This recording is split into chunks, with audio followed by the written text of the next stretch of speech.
welcome to Tales in the Dark.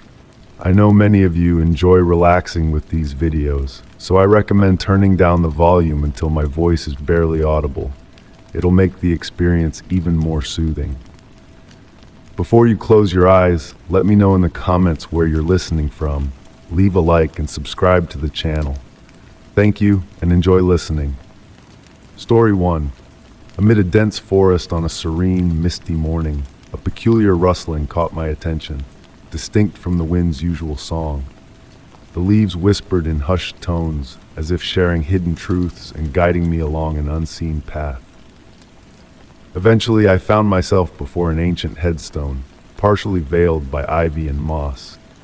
The air carried the earthy scent of moist soil and decay, stirring a sense of unease, as if the past yearned to be acknowledged. Kneeling beside the weathered stone, my fingertips traced the worn engravings, feeling the story etched into its surface. Smooth in some places, rough in others, the stone bore witness to time's patient erosion. A gentle breeze carried the fragrance of wild roses, their delicate petals strewn around the grave like a natural tribute to the forgotten soul beneath. The whispers intensified as morning light filtered through the canopy, casting dancing shadows upon the ground. Each ray illuminated tiny particles suspended in the air, creating an otherworldly ambience that slowed time to a gentle crawl. The forest symphony continued. Distant bird calls, the soft crunch of leaves underfoot, and the occasional drip of water from the leaves above. I noticed a peculiarity in the headstone's placement. Unlike the orderly rows of a typical graveyard, this lone marker stood askew, its angle hinting at a path leading deeper into the woods. Following its direction, I discerned a faint trail obscured by undergrowth, marked by smaller stones akin to the one before me, like breadcrumbs beckoning into the unknown. As I ventured along this hidden path, the temperature dropped subtly, and my steps were muffled by layers of fallen leaves, creating a silent carpet underfoot. The air grew still, yet the whispers persisted, seeming to envelop me from all directions, not just above. A clearing emerged where morning mist lazily swirled around my feet, encircling an ancient oak with its gnarled, wise trunk. What drew my gaze were the myriad objects hanging from its lower branches. Aged photographs in rusted frames, letters encased in weathered bottles, and personal trinkets spanning different eras. Each item appeared deliberately arranged, each telling a tale. Examining them closely, I realized they all shared a common thread. Memories frozen in time, all linked to the grave I had stumbled upon. A sepia photograph portrayed a young Victorian woman, her gaze mirroring the forest's mystery. A weathered letter from 1892 spoke of profound loss and unspoken vows. The whispers grew softer, more intimate, as if the forest was divulging its secrets to me alone. I grasped that this was not merely a solitary grave, but a sanctuary of memories, where time converged upon itself. The tree had become a keeper of narratives, each object a strand in a web of interconnected lives. As the morning advanced, sunlight pierced through the mist, casting golden beams that illuminated different objects in succession. A small mirror caught the light, briefly flashing across the clearing. In its reflection, a fleeting movement caught my eye, but when I turned, only the branches swayed gently in the breeze.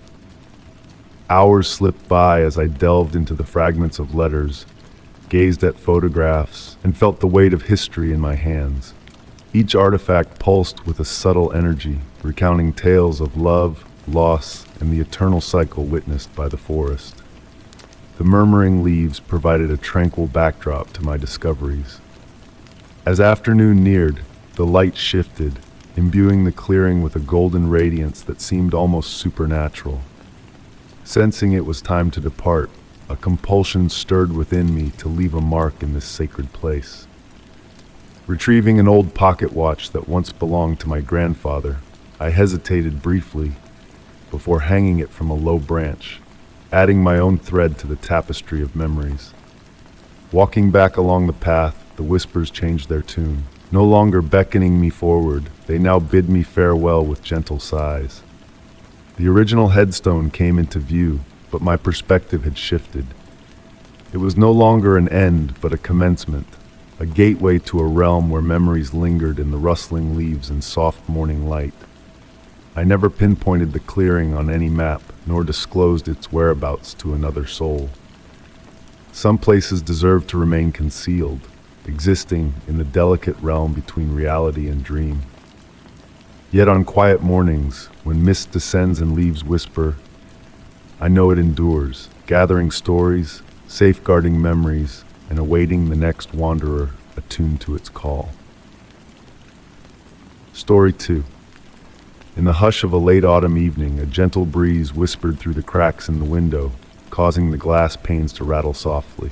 It was in this serene moment that a mysterious envelope caught my attention, nestled among the stack of mail on my desk in the quiet study.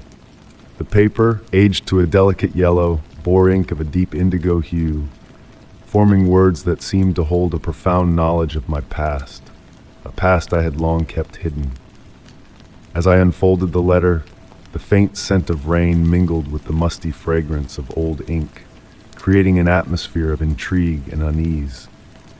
The words on the page, written in an elegant script, resonated with truths that struck a chord deep within me, truths I had buried beneath layers of time. The texture of the paper beneath my fingertips was like velvet brushed the wrong way, adding to the sense of mystery that enveloped me.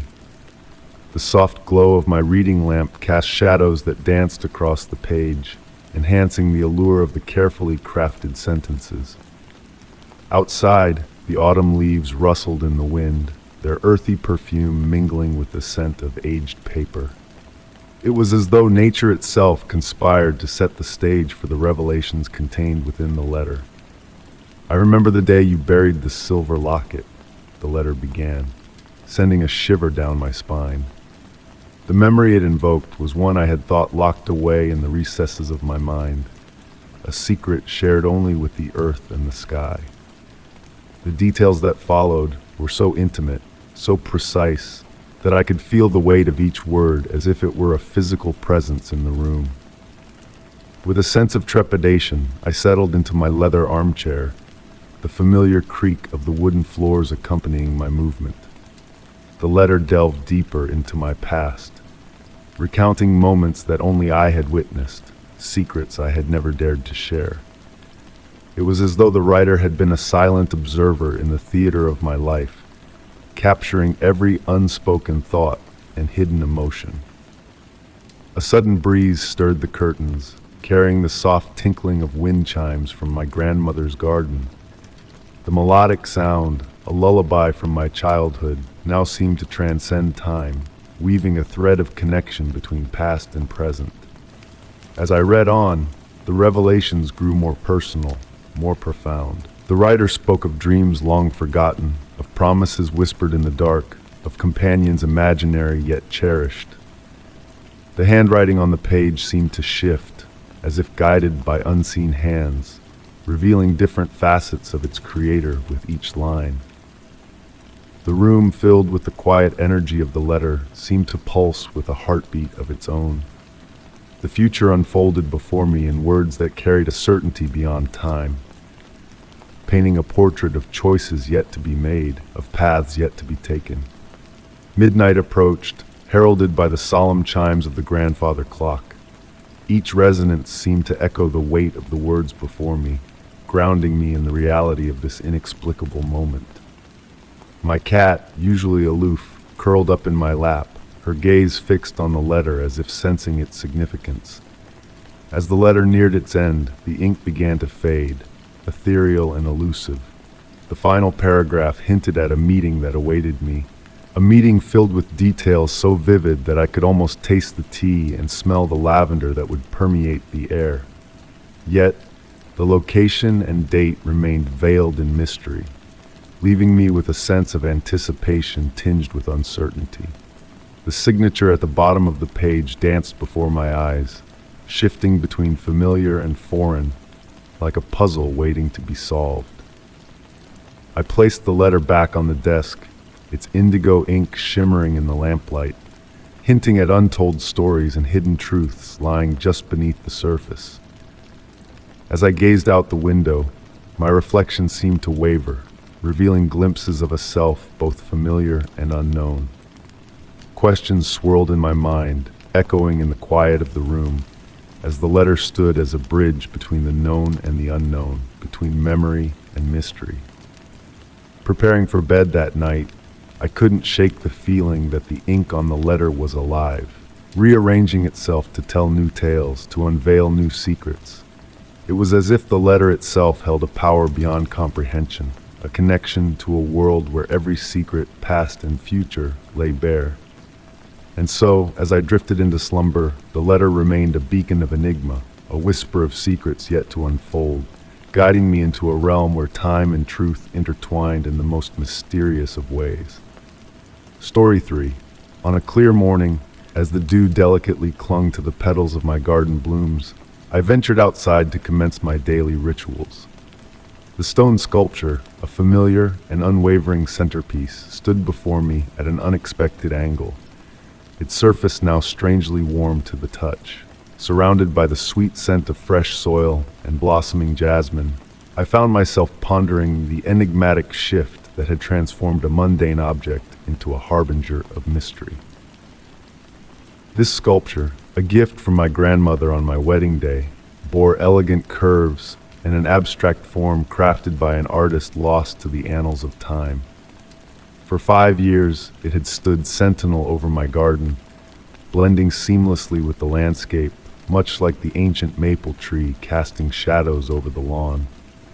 But on that particular morning, a change had taken root.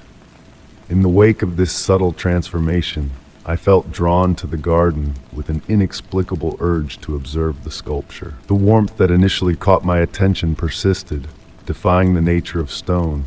Even as the cool evening descended, the sculpture retained a gentle heat as if caressed by unseen hands.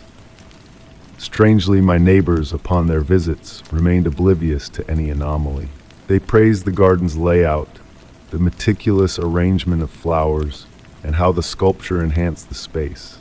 Yet they failed to notice its gradual rotation, how it subtly shifted direction with each passing day, almost imperceptibly during the shroud of night. Compelled by curiosity, I commenced keeping a journal, meticulously recording the sculpture's position at dawn and dusk. The changes were so slight that at times I doubted my own senses. Was I imagining its subtle alignment with the sun's path? The way its shadow danced differently across the flower beds each day? Or the faint echo of stone brushing against soil in the liminal space between slumber and wakefulness? As days turned to weeks, the garden began to metamorphose. Flowers bloomed out of season, donning hues that echoed the sculpture's weathered facade. The air became heavy with the scent of night-blooming jasmine, a fragrance foreign to my plantings. Moths congregated in unprecedented numbers, their wings casting ethereal shadows that cavorted across the sculpture's countenance. Memories of my grandmother resurfaced, her words echoing through time. "Art has a way of preserving memories," she had said, her eyes sparkling with age-old wisdom. "Sometimes those memories find ways to communicate if we listen closely enough." In the realm of dreams, I glimpsed fragmented tales. An artist's studio bathed in golden light, hands sculpting stone with tender devotion, incantations whispered over clay and chisel. Upon awakening, I would feel the chill of marble against my palms, though I had not left my bed. The enigmatic evolution continued, subtle yet unrelenting. The sculpture's shadow deviated from its form, elongating in the twilight, sometimes appearing to move autonomously from its source. On tranquil evenings, a haunting melody seemed to emanate from the garden, ancient and familiar, though unplaceable. My relationship with the sculpture evolved from mere curiosity to acceptance. I began conversing with it during my morning gardening, sharing musings and reminiscences as I tended to the plants. Occasionally, from the corner of my eye, I caught what seemed like a nod or a gentle sway, only for it to remain motionless upon direct inspection. The warmth beneath its surface intensified with each passing season, as if an inner essence slowly stirred awake.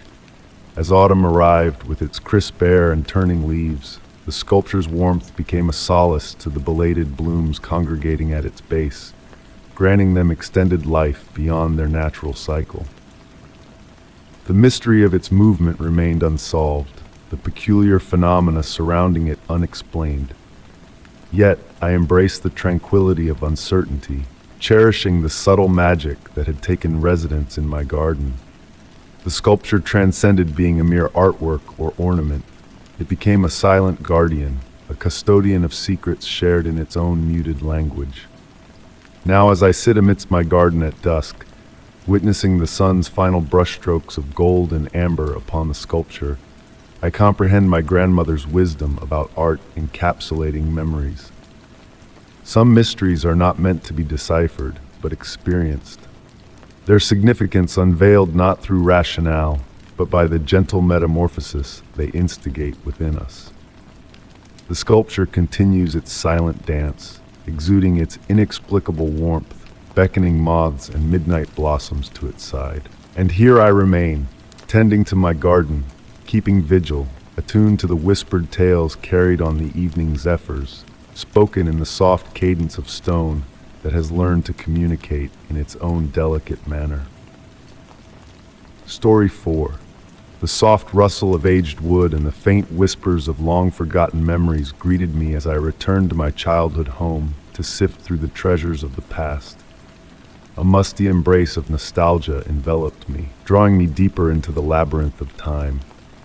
The parlor, cloaked in shadows and adorned with stoic ancestral portraits, whispered tales of bygone eras and whispered secrets. And there, amidst the echoes of silence, stood a figure from another time, a man in period attire, his gaze a mirror to my own. In a voice as calm as the tranquil waters of a forgotten stream, he introduced himself as my other self, a reflection of the past intertwined with the present. As the golden rays of the afternoon sun filtered through the dusty windows, creating a dance of shadows on the worn floorboards, I felt a symphony of memories stir within me. Each step I took reverberated with echoes of the past, awakening whispers of a time long gone but eternally preserved within these walls. The familiar creak of the stairs beneath my feet sang a melancholic melody, evoking a sense of belonging that resonated deep within my soul. Drawn to the parlor, a room steeped in the legacy of generations past, I traced my fingers along the intricate carvings that adorned the furniture, feeling the ancient wood hum beneath my touch. The portraits on the walls observed me with a quiet curiosity, their gaze a silent testament to the enduring lineage we shared. Their faces, weathered by time, bore the familiar features that connected us across the ages, a silent kinship binding us together. And then he appeared, as if a part of the very fabric of the room, his presence as natural as the shifting light that bathed him in a soft glow. Clad in garments of a forgotten era, his countenance held a reflection of my own, a mirror into a world where past and present intertwined. His words, spoken with an accent of yesteryears, resonated with a familiarity that transcended time itself. "We have always been here," he murmured, his voice a gentle echo of my own. The room seemed to hold its breath, the air thick with the weight of unspoken truths and shared destinies. As the shadows lengthened and the day waned, we found ourselves seated in twin wingback chairs, our words weaving a tapestry of memories that blurred the lines between past and present. In the fading light of dusk, the room embraced us in a cloak of understanding, the darkness a comforting shroud that wrapped around us like a shared memory. The stranger, my other self, began to fade into the shadows, his form blending with the night as he imparted his final wisdom. "You are more than just who you are today," his voice whispered, a ghostly reminder of the interconnectedness of all that had come before and all that was yet to be. As I bid farewell to the parlor, the portraits watched me with eyes that held the essence of not just my ancestors, but the myriad versions of myself that had walked these halls. And though I never saw my other self again in the same tangible form, His presence lingered in the whispers of the house, in the settling sounds that spoke of a shared history woven into the very fabric of time. In the quiet moments when the house murmured its secrets and the wind carried echoes of days long past, I felt his presence like a gentle breeze, a reminder that we are all but threads in the intricate tapestry of existence, bound together by the timeless embrace of this sacred space. Story 5. One evening, as I strolled home through the well-known streets of my neighborhood, a peculiar sight caught my attention. A familiar streetlight that usually emitted a warm amber glow now bathed the corner in a vivid, pulsating blue light. The surreal ambiance cast a dreamlike quality over the surroundings, turning the pavement and buildings into an otherworldly landscape. A shiver ran down my spine as I stood there, mesmerized by the mysterious radiance, questioning whether it was merely a play of light or something more extraordinary. The soft rustle of autumn leaves accompanied my every step towards the enigmatic illumination. The air carried a scent unfamiliar yet oddly comforting, reminiscent of ozone after a thunderstorm mingled with a hint of sweetness. My shadow, cast by the ethereal blue light, danced with a fluid grace, moving in harmony with an unseen melody.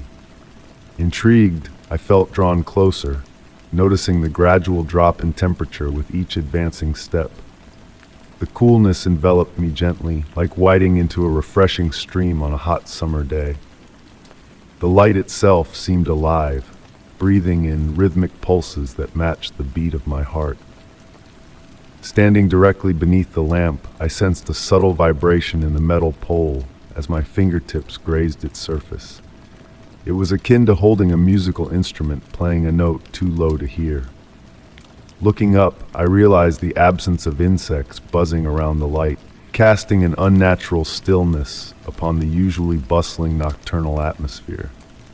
In the weeks that followed, I made nightly visits to the blue streetlight, uncovering new mysteries with each encounter. Sometimes the light flickered in patterns resembling Morse code, while at other times it seemed to shape intricate forms in the mist that gathered below, like an artist painting with light. Curiously, the neighbors never acknowledged the unusual hue. When I tentatively broached the topic, they would politely divert the conversation, leaving me to ponder if I alone could perceive it. Yet, my phone's camera faithfully captured the blue glow, validating its existence beyond my perception. One quiet evening, I stumbled upon a circle of small objects meticulously arranged beneath the lamp. Among them were seemingly ordinary items: a weathered key, a smooth river stone, a face-down playing card, and a silent silver bell. Each week, the objects subtly shifted position, though I never witnessed anyone manipulating them. Gradually, subtle changes crept into my daily routine. I found myself drifting into deeper slumbers, where dreams painted in shades of blue and filled with gentle hums enveloped my consciousness. My thoughts took on a contemplative hue, as if the streetlight had attuned my mind to a different wavelength. Even in daylight, I felt the beckoning presence of the blue light, like a distant melody on the edge of perception. With the onset of winter, early darkness and soft snowfall added a new dimension to the light's enchantment. Each snowflake transformed into a miniature sapphire under its glow, while the snow beneath the lamp seemed to dissolve into a mesmerizing mist that twirled in hypnotic patterns. Keeping a journal of my observations, I noted the light's behavior mirroring various natural phenomena. During full moons, its pulsations synchronized with the lunar phases, and on nights of distant northern lights, the blue glow shimmered in harmony. Subtle alterations appeared in the surroundings over time. The grass near the lamppost took on a silvery sheen, and stray cats formed a silent circle around it, their eyes reflecting the light like tiny mirrors. Within a certain radius of the pole, the air felt denser, more substantial, as if imbued with a hidden energy. In the stillness of night, faint whispers seemed to emanate from the direction of the light, carrying echoes of ancient wisdom and gentle purpose. Though their words eluded clear understanding, they evoked the soothing sounds of wind through pine needles or waves caressing a distant shore. I kept my detailed observations to myself, cherishing the mystery as a personal meditation. The blue streetlight became my sanctuary, a place where reality's boundaries blurred, hinting at boundless possibilities. Each visit left me with a profound sense of tranquility, despite the enigmatic nature of what unfolded before me. To this day, the streetlight continues its ethereal display, its mysteries shrouded in secrecy. I've learned to embrace the unanswered questions, finding wonder in the unknown. The light's gentle pulse still weaves its rhythm through the night, a silent invitation for those attuned to its call. As I pen these words, the soft glow filters through my window, a reminder that magic lingers even in the most mundane surroundings. Perhaps you, too, will encounter a subtle anomaly in your own neighborhood, a whisper of the extraordinary in the ordinary. Approach such discoveries with patience and awe, for the greatest mysteries unveil themselves to those who watch and wait with open hearts. Story 6. In the hushed aisles of my neighborhood library, a corner beckoned me with a whisper of forgotten tales. Concealed behind dusty tomes, a narrow doorway melded seamlessly into the wall, its secrets waiting to be unveiled. As I pushed the door open, a musty fragrance of aged paper and leather enveloped me, transporting me to a bygone era. Within the dim sanctuary, relics and manuscripts stood silent sentinels, hinting at a clandestine history veiled from the world. A solitary window above showered soft light, casting a mystical glow upon wooden shelves that seemed to drink in the luminance rather than reflect it. The air hummed with the weight of untold stories, whispers of the past echoing through the shadows. Each footstep on the worn carpet stirred gentle clouds of dust, sparkling in the ethereal light filtering through the window. Amidst the enigmatic shelves, a collection of weathered leather journals caught my eye, their spines bearing silent witness to decades of secrets. Running my fingers over their time-worn covers, I selected one at random, its cool surface a portal to another time. The pages rustled like autumn leaves as I delved into the elegant yet hurried script within, a testament to a mysterious chronicler's urgency. Each entry unveiled peculiar occurrences within the library's walls, books shifting mysteriously overnight, ethereal lights dancing after hours, and the faint rustle of pages in empty chambers. With each word, the room seemed to shift subtly, the quality of light evolving in a dance of shadows and illumination. The air crackled with an electric energy, tingling with anticipation that stirred the very essence of my being. Yet within this enigmatic space, tranquility enveloped me, a sense of belonging to a realm beyond time. The journal's entries wove a tale of enchantment, a librarian from yesteryears discovering the transformative power of certain books within these walls. Words rearranged themselves, crafting prophecies and unveiling truths obscured by the veil of time, each subtle change resonating with profound significance. Sinking into a plush leather chair that materialized unnoticed, I embraced the warmth of its embrace, the journal a weighty anchor in my lap. The room's ambiance cocooned me in a lullaby of whispers, the distant echoes of the library fading into a tranquil symphony. The golden light of dusk painted the room in hues of magic, casting elongated shadows that danced with spectral narratives. The books on the shelves began to emit a gentle glow, a symphony of colors that bathed the room in a celestial aura. Time lost its grip in this sanctuary, minutes unfolding into eternity, or perhaps condensing into fleeting moments. Uncertainty clouded my perception as the journal intertwined with my own reality, blurring the lines between past and present, between truth and illusion. Had I penned these words myself, or were they echoes of a forgotten past? As twilight descended, a revelation shimmered through the window above, the glass retaining the fading sunlight, illuminating the room in a timeless embrace. Dust motes swirled in intricate patterns, whispering secrets that eluded my grasp, a language of the ancients written in light and shadow. The final pages of the journal unveiled a truth that illuminated and deepened the enigma.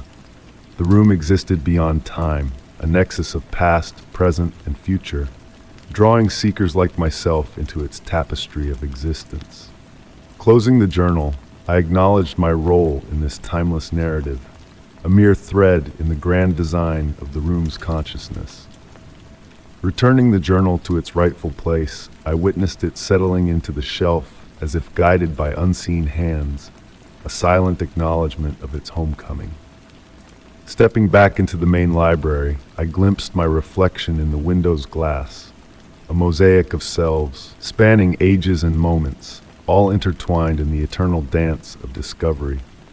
The apparition faded, leaving me with a sense of profound wonder and peace, a participant in a story larger than comprehension. The door, once hidden, now blended seamlessly into the wall, a secret gateway to a world beyond worlds. As I departed, the hidden room's mysteries whispered in my wake, a promise of return echoing through the corridors of time, awaiting the next seeker to unravel its enigmatic charm. Story 7. On a stormy night, rushing home beneath the relentless downpour, the world around me blurred into a watercolor painting of lights and shadows.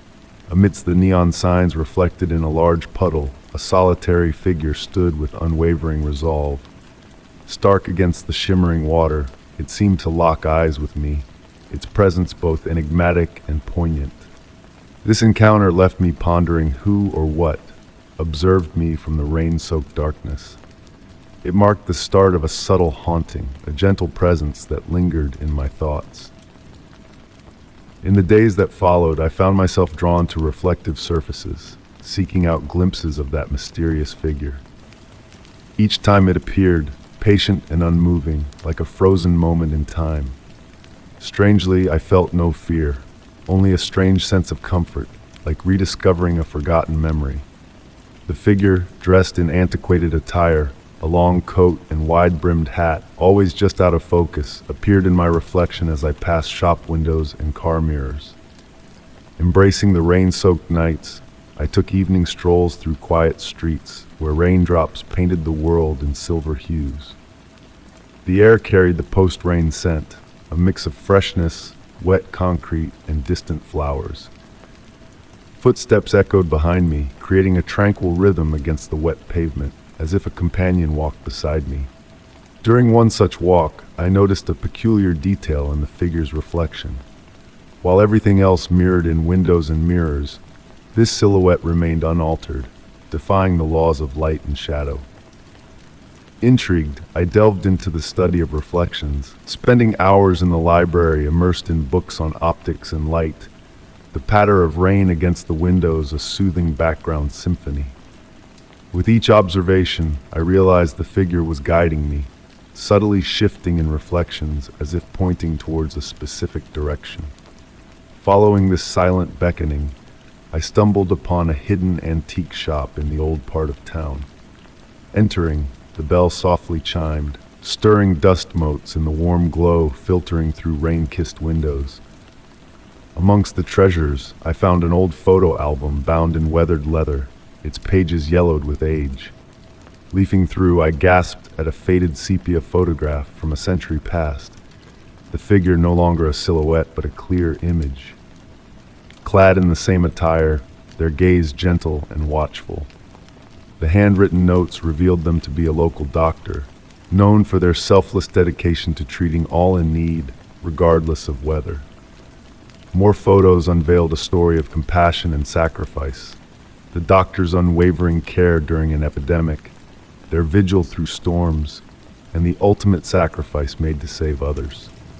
Local legends spoke of their continued presence, watching over the town's residents even beyond death. The figure in my reflections, I now understood, was their eternal vigil, a quiet guardian in the rain. On rainy nights, the scent of old leather and medicine mingled with petrichor, a reminder of their enduring watchfulness. I've never shared this tale, but on stormy evenings, I notice others pausing by reflective surfaces, their expressions softening with recognition. Perhaps they too have glimpsed the figure, felt the calming presence in the darkness washed by rain. The figure continues to appear in my reflections, especially on stormy nights. I've come to welcome these sightings, reminders of a guardian moving through time like rain through leaves. In a world of noise and brightness, the quiet darkness shared with this eternal watcher offers profound solace. Story 8. Nestled in the depths of the attic, as I ventured to clear out the forgotten corners of time, my hands stumbled upon a treasure hidden in the shadows. A small keyring adorned with a collection of ornate antique keys. Each key held a unique allure, intricately designed with a glinting metal that whispered of bygone eras.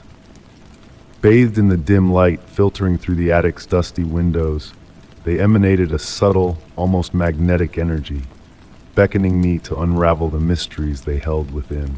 Silence enveloped the attic, heavy with anticipation, as if the keys themselves were ancient guardians of a long-forgotten enigma. I lowered myself onto the creaking floorboards, the afternoon light casting elongated shadows that danced and weaved with the passing clouds. My fingers traced the intricate patterns adorning each key, a delicate tapestry of symbols and shapes. One key boasted intricate flowering vines, another bore celestial maps etched into its surface, while a smaller key held the enchanting allure of musical notes. Despite their apparent age, the keys gleamed with a golden luster untouched by time, each pulse of light revealing a hidden story within the metal. Their weight in my palm felt both foreign and familiar, like memories whispered from a distant past. That night, I carried the keys down to my study, the soft glow of my desk lamp illuminating the room as I placed them next to a steaming cup of chamomile tea.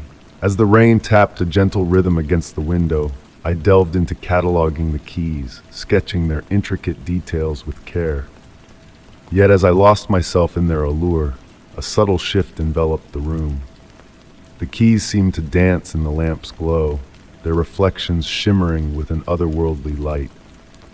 Sometimes a faint melody, distant and ethereal, would waft through the air when my fingers grazed the key adorned with musical notes, only to vanish when I tried to grasp its elusive essence. With each passing day, my fascination with the keys deepened, leading me down a labyrinth of research and exploration. But it was the dreams that wove their enchanting threads into my nights that truly captivated me. In slumber, I wandered through endless corridors lined with doors whispering untold secrets, yet none matched the keys resting in my hand. One evening, as the sun dipped below the horizon, a revelation unfolded before me. Arranged in a specific pattern, the keys formed a constellation, a celestial map waiting to be deciphered. The air in my study thickened with anticipation, a symphony of unseen whispers mingling with the rustle of papers and the gentle chime of invisible wind chimes.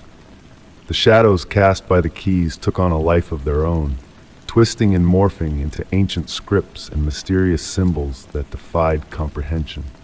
Time itself seemed to warp and bend in their presence, stretching moments into eternities of contemplation or condensing hours into fleeting whispers of existence. As weeks turned into a ritual of discovery, the keys unveiled their subtle secrets with each passing night.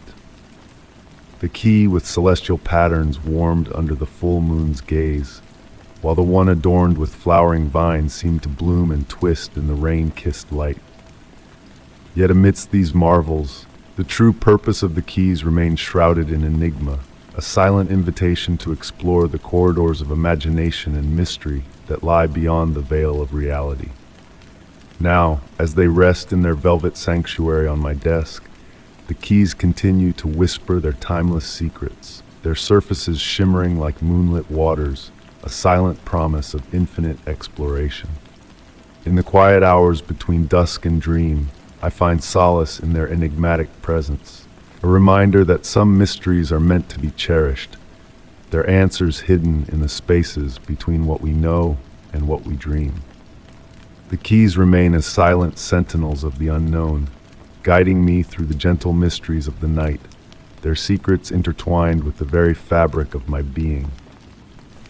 Story 9. Inexplicable whispers of exploration lured me into the forgotten embrace of an old theater on the outskirts of our town, where grandeur once reigned, but now decay held silent court.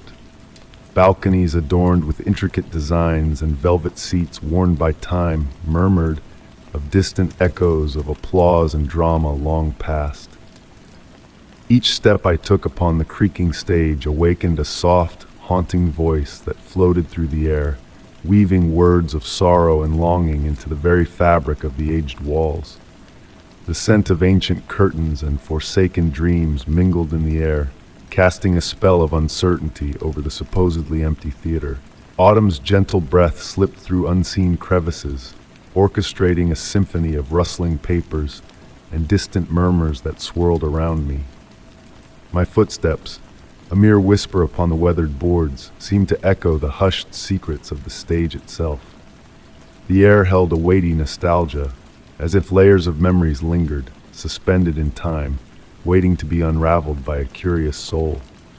Above, the grand chandelier stood frozen in time, its crystals veiled in dust, yet catching glimmers of light that filtered through the high windows, casting delicate patterns that danced upon the walls like spirits in the night.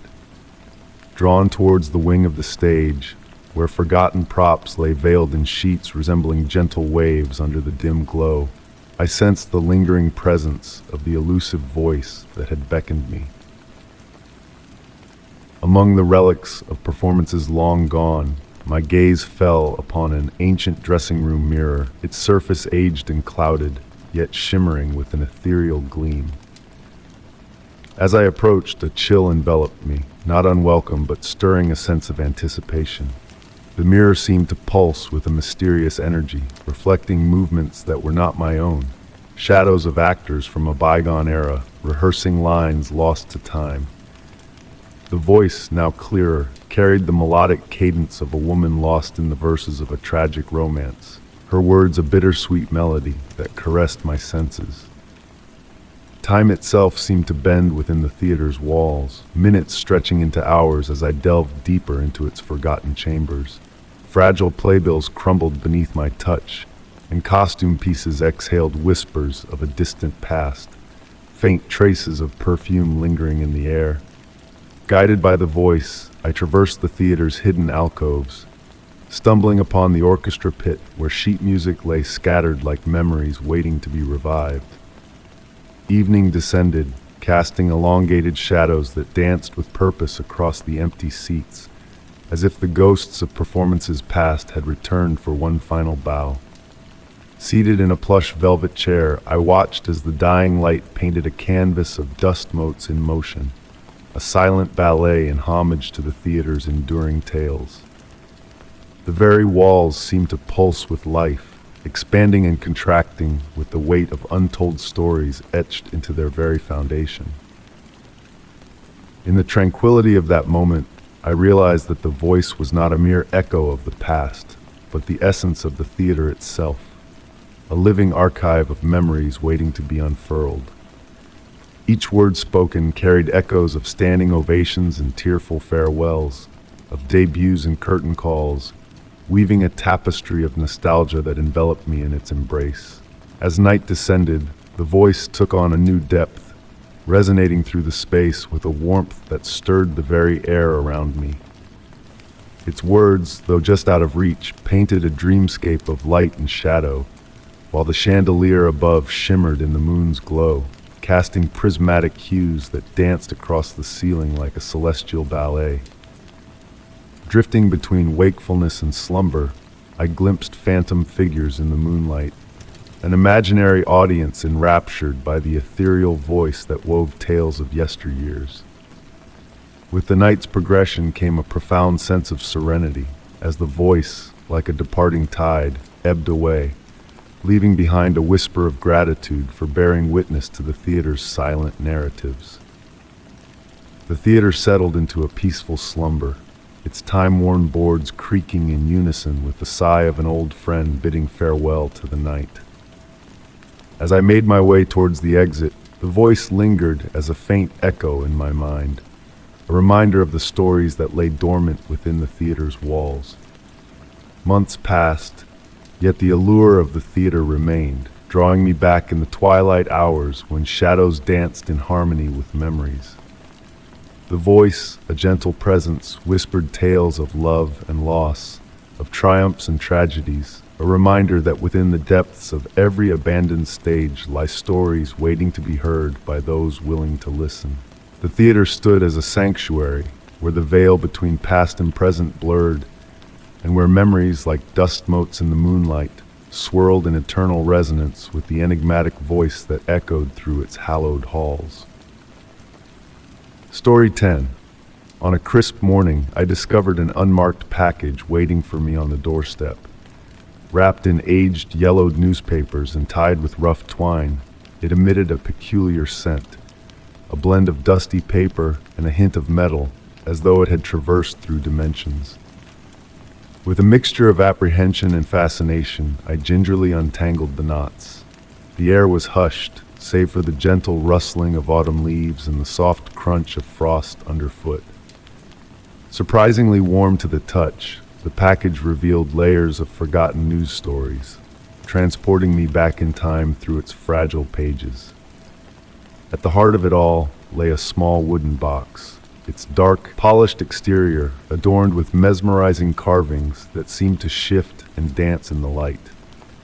Despite its size, the box felt weighty, and a faint vibration pulsed from within, almost imperceptible. As the morning sunlight filtered through my home, casting ethereal patterns on the walls, I settled into my cozy reading nook with the mysterious box cradled in my hands. The atmosphere grew thick with anticipation, laden with untold tales yearning to be unraveled. With trembling fingers, I unfastened the brass latch, feeling a strange resistance in the air as if time itself hesitated. The lid opened soundlessly, revealing a trove of artifacts that stirred something deep within me. An old photograph depicted a room that mirrored my own, yet subtly different in ways that eluded my grasp. Beneath it, a letter beckoned, written in a handwriting eerily similar to mine, hinting at a connection beyond the confines of time. My dearest friend, the letter began, weaving a tapestry of enigmatic words that spoke of futures untold and memories yet to be formed. Nestled at the box's bottom was a peculiar pocket watch, its spiral numerals moving in a dance that defied logic, marking time in a rhythm beyond comprehension. Lost in a realm between past and future, I delved into the contents. A cryptic key, a journal scribed with my own hand but with unfamiliar entries, and a delicate dried flower exuding the warmth of a summer long past.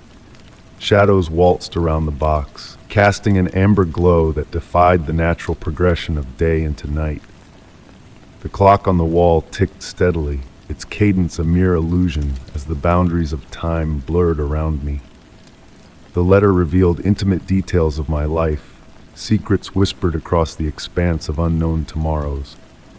The newspaper wrapping itself seemed to shift and morph, revealing events both past and yet to come. With a final admonition to let the mystery unfold like a flower in bloom, I carefully reassembled the artifacts in the box, noting how they arranged themselves with a will of their own. As the latch clicked shut, a resonance echoed through the room. A symphony played on the strings of time itself. Night descended, and a profound shift settled within me. The world shimmered with newfound mystery, every corner pregnant with possibility. Peering into the mirror before bed, a fleeting glimpse of a future self stared back, adorned in unfamiliar garments, bearing secrets untold. The box now rests upon my desk, a silent sentinel whispering of the fluidity of reality. In the quiet hours before dawn, it hums a tune only I can hear, harmonizing with the hidden frequencies of the cosmos.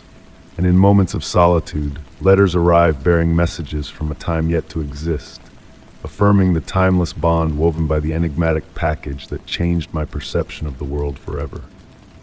Story 11. The rain tapped gently against the window, creating a soothing symphony that filled the room with tranquility. The air carried the earthy scent of wet wood, mingling with the comforting aroma of hot tea gently steaming on the desk. It was a night tailor-made for losing oneself in a book, letting the words carry you into dreams without a worry in the world. But then, as if a whisper in the night, 3 distinct knocks echoed through the silence, shattering the peaceful ambience. Each knock was deliberate, cutting through the stillness like a sharp blade. I froze, my breath caught in my chest. I wasn't anticipating any visitors at this late hour. The old armchair beneath me let out a soft creak as I shifted, carefully marking the pages of my well-loved paperback with tender fingers. The clock on the wall displayed 11:47 p.m., its gentle ticking blending harmoniously with the rain's melodic rhythm. Living on the top floor meant visitors were a rarity, especially in the dead of night. The idea of someone standing outside my door in the darkness sent shivers down my spine, raising goosebumps on my skin. Motionless, I strained to listen. The rain persisted in its gentle serenade, accompanied by the familiar hum of the radiator. Maybe it was just my imagination running wild, fueled by the ghostly tales I immersed myself in. Nestling back into my chair, I pulled my soft blanket snug around me, seeking solace in its warmth. And then it happened again. 3 precise knocks, evenly spaced, each one a mirror image of the last. My heart quickened its pace, not out of fear, but out of a strange familiarity that tugged at the corners of my memory like a half-remembered dream. Rising slowly, my sock-clad feet made no sound as I crossed the wooden floor. The soft glow from my reading lamp bathed the room in a warm light, casting dancing shadows on the walls. Approaching the door, a peculiar realization struck me. The usual draft that whispered beneath the door was absent, a stark contrast to the storm raging outside. Standing before the door, I pressed my palm against its smooth surface. The wood radiated an unusual warmth under my touch, as if basking in sunlight on a rainy night, an impossibility. Closing my eyes, I focused on the sensations enveloping me. The rhythmic pitter-patter of rain, the distant rumble of thunder, the subtle vibration of the door against my hand. 3 more knocks reverberated, softer this time, almost hesitant, as if someone sought to rouse me gently from slumber. The warmth from the door pulsed with each knock, spreading through my hand and up my arm in gentle waves. Memories of my grandmother's tales flooded my mind, of nights when the boundaries between worlds grew thin, and visitors brought forgotten wisdom instead of fear. Some doors, she would say, lead to realms beyond our comprehension. There I stood, hand pressed against the warm wood, pondering if this was what she meant. The knocking ceased, yet the warmth lingered, pulsing like a heartbeat. The rain's cadence shifted, falling in a pattern that mirrored the earlier knocks. Time seemed to warp in that moment, stretching and folding like molten honey. A golden hue infused my apartment, casting everything in an otherworldly glow. My books, furniture, even the steam from my untouched tea appeared bathed in a soft, ethereal light. That night, I chose not to open the door. I remained rooted in place until the warmth slowly dissipated and the rain resumed its random patter. Returning to my armchair, I found my tea still warm, as if time had stood still. The clock stubbornly displayed 11:47 p.m., unchanged since the mysterious knocking began. On quiet, rainy nights, a familiar warmth sometimes emanates from the door, a gentle reminder to savor these enigmatic moments. The knocking never repeated, but a transformation occurred within me. I learned to appreciate the mysteries that defy explanation, like a fleeting whisper that vanishes before clarity emerges. My grandmother would have grasped the significance. Certain doors are best left unopened, not out of fear, but as a tribute to the delicate equilibrium between knowledge and the unknown. The true enigma, perhaps, lies not in the identity of the visitor, but in how it awakened a dormant part of me. Drifting into sleep that night, a newfound peace enveloped me, a gift from the mysterious visitor. The rain continued its gentle descent, the clock maintained its rhythmic cadence, and occasionally, on special nights, the familiar warmth returned, brushing against my palm. And in those moments I smile, acknowledging that some mysteries are best left unsolved, their ambiguity a lullaby that soothes us into slumber. Story 12. The hushed glow of the TV screen enveloped the dim room in a soft, ghostly light. As I drifted into slumber while watching an ancient film, the screen dimmed to blackness. Or so I thought. Suddenly, an eerie flicker disrupted the darkness, revealing a grainy, distorted image. It displayed a live feed of a bedroom, my bedroom, and there at the foot of my bed stood a mysterious figure. Frozen in place on my living room couch, I held my breath, entranced by the scene unfolding before me. The silhouette on the screen remained motionless, a dark shadow against the moonlit backdrop seeping through my bedroom window. The quality of the image resembled aged security footage, infused with a greenish tint that lent an otherworldly air to the setting. Rain drummed against the window panes, filling the room with a tranquil white noise that heightened the surreal atmosphere. Amidst the quiet, I discerned the subtle sounds of the house settling, the gentle whisper of wind creeping through the window crevices, and the steady thud of my own heartbeat. Yet, what unnerved me most was not the presence of the figure, but the peculiar angle of the footage. It appeared to be from the vantage point of my bedroom doorway, despite the fact that my door was shut, a habit I never deviated from before retiring for the night. Having nodded off during a vintage noir flick, the remote still loosely clutched in my hand, I tried to power off the TV. No response. The image persisted, unwavering and enigmatic.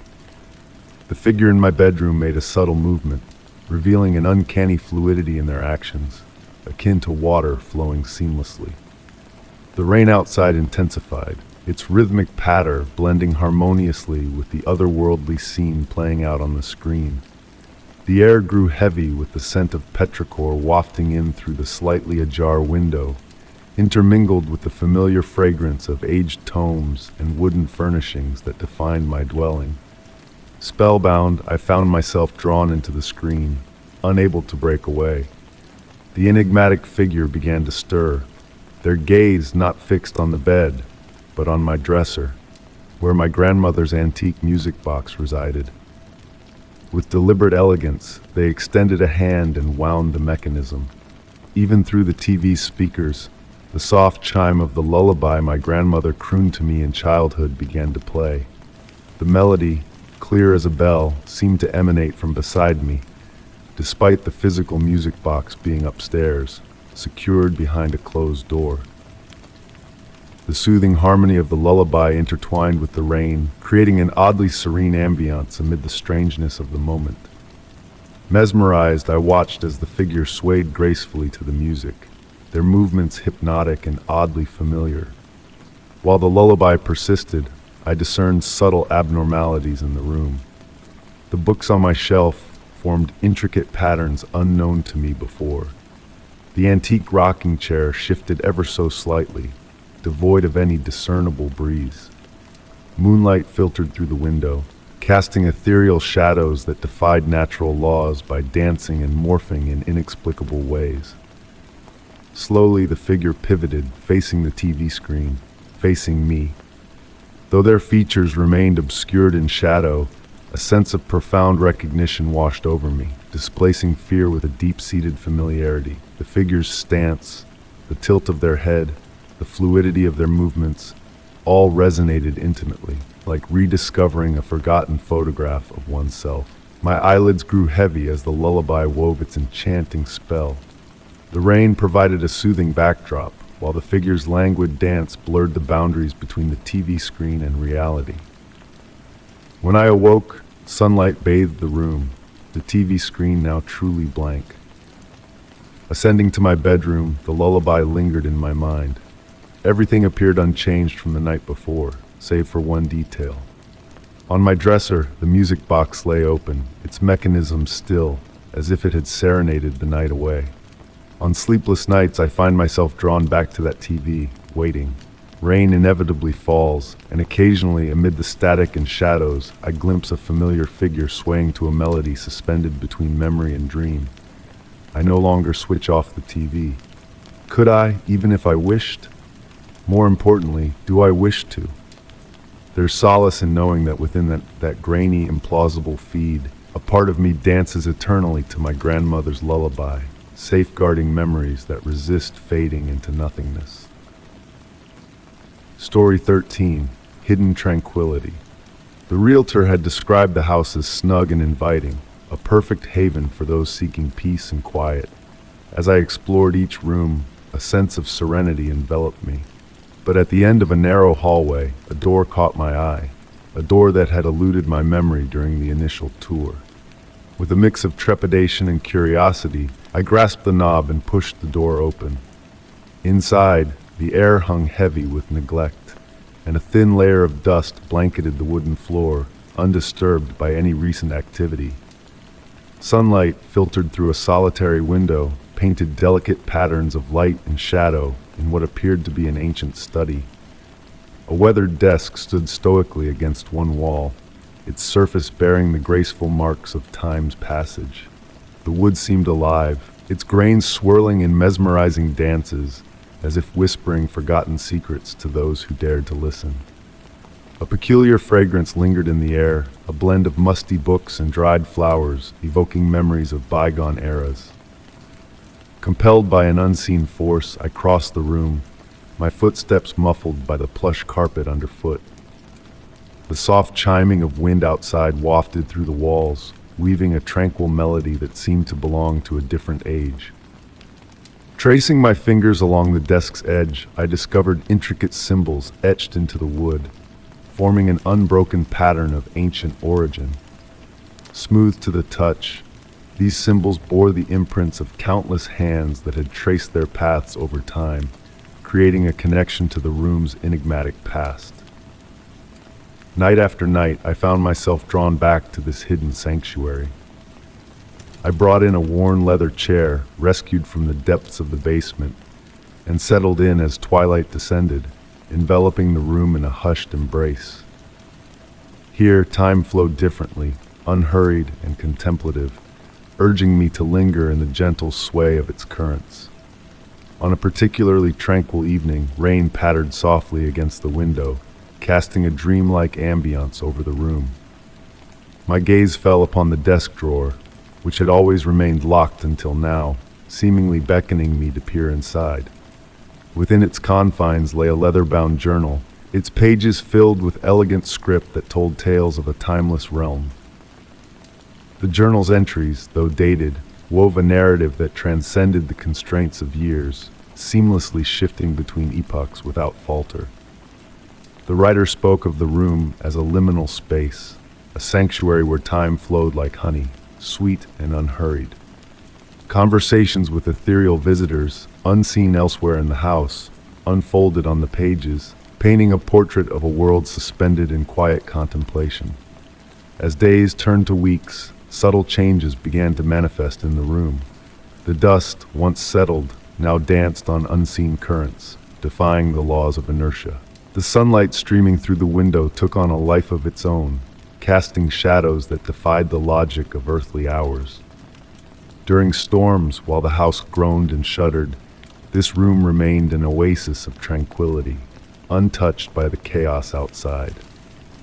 I found myself echoing the mysterious writer's observations, adding my own musings to the tapestry of shared experiences.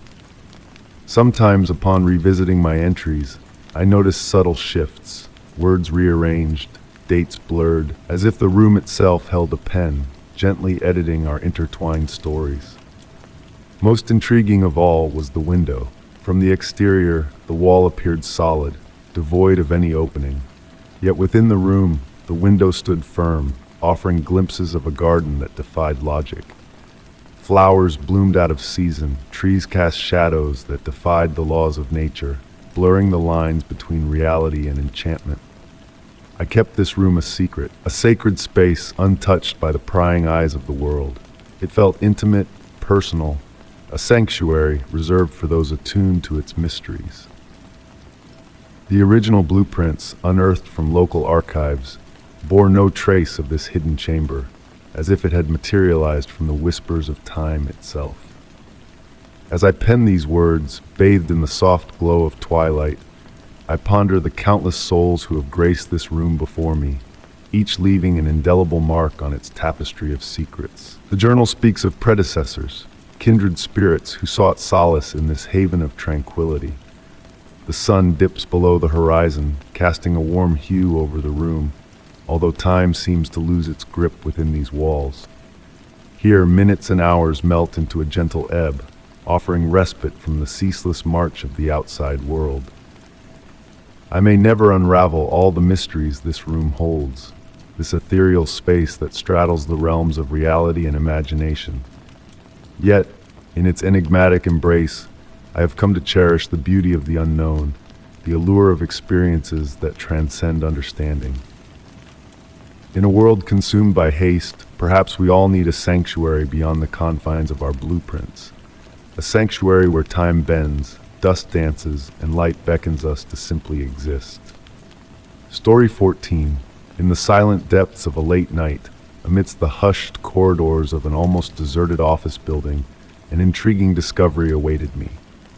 A subtle seam in the wall of the conference room caught my eye, beckoning me closer with its enigmatic allure. The flickering fluorescent lights overhead hummed their eerie melody as I pressed gently against the cool surface of the panel. To my amazement, it yielded, revealing a hidden passage veiled in shadows, lined with forgotten filing cabinets and a lone desk adorned with aged memos.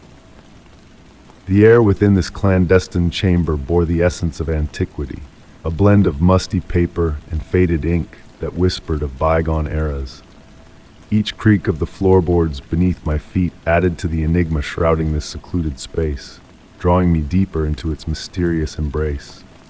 Amidst the soft murmur of the ventilation system, I ventured forth, my fingertips trailing along the dusty cabinets, tracing the passage of time through layers of neglect. A vintage brass desk lamp, its verdigris shade casting a soft glow, stood sentinel atop the weathered desk. With a hesitant hand, I reached out and flicked the switch, unveiling a warm cascade of light that illuminated the time-worn documents scattered across the surface. The elegant script on the memos, though faded to a sepia hue, spoke volumes of a forgotten past, their words hinting at secrets long kept hidden. As I delicately lifted a page, its fragile texture akin to autumn leaves on the brink of decay, my gaze fixated on the date, a relic from decades past, yet etched with pristine clarity. The mundane contents of the memos belied an underlying air of formality, a subtle code woven within their lines that piqued my curiosity. A whisper of air brushed past me, stirring the papers with an unseen breath, defying the logic of the sealed room with its intangible presence. The shadows cast by the brass lamp danced along the walls, their shifting forms hinting at spectral figures that lurked just beyond reach. Each drawer of the filing cabinets held a trove of enigmatic folders, their labels a cryptic fusion of symbols and text that defied conventional organization. Running my fingers over the tabs, I sensed a faint pulsing within the symbols, as if they held a dormant energy waiting to be unleashed. Time itself seemed to warp within that hidden enclave, the ticking of my watch slowing to a languid pace, stretching moments into eternity. The weight of untold narratives hung heavy in the air, drawing me inexorably towards the inviting embrace of an ancient leather chair that cradled me with a familiarity born of ages past. Within a drawer, a leather-bound journal beckoned, its pages chronicling mundane routines tinged with echoes of the extraordinary. As I delved deeper into the journal, the room around me underwent a subtle metamorphosis, the light from the brass lamp taking on ethereal hues that flickered between warmth and otherworldly radiance. The shadows deepened, their watchful gaze ever present yet strangely benign, while the air itself carried a charged scent of knowledge long forgotten. A photograph on the desk captured a moment frozen in time, the faces of its subjects shifting and elusive, their eyes seeming to follow my every move with knowing intent. Threads of connection wove between the hidden office and the modern world beyond, blurring the boundaries of past and present with each revelation uncovered. The rhythmic pulse of the ventilation system lulled me into a trance-like state, its cadence a soothing backdrop to the unfolding mysteries that enveloped me.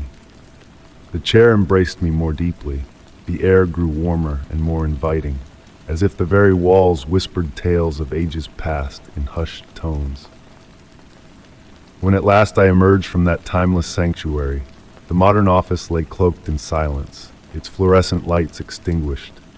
Yet the brass lamp persisted in its steadfast glow, casting a beacon of illumination over secrets long guarded by the veil of obscurity. With a reverent touch, I restored each item to its rightful place, though a lingering sense told me that order within that realm transcended mere physical arrangement.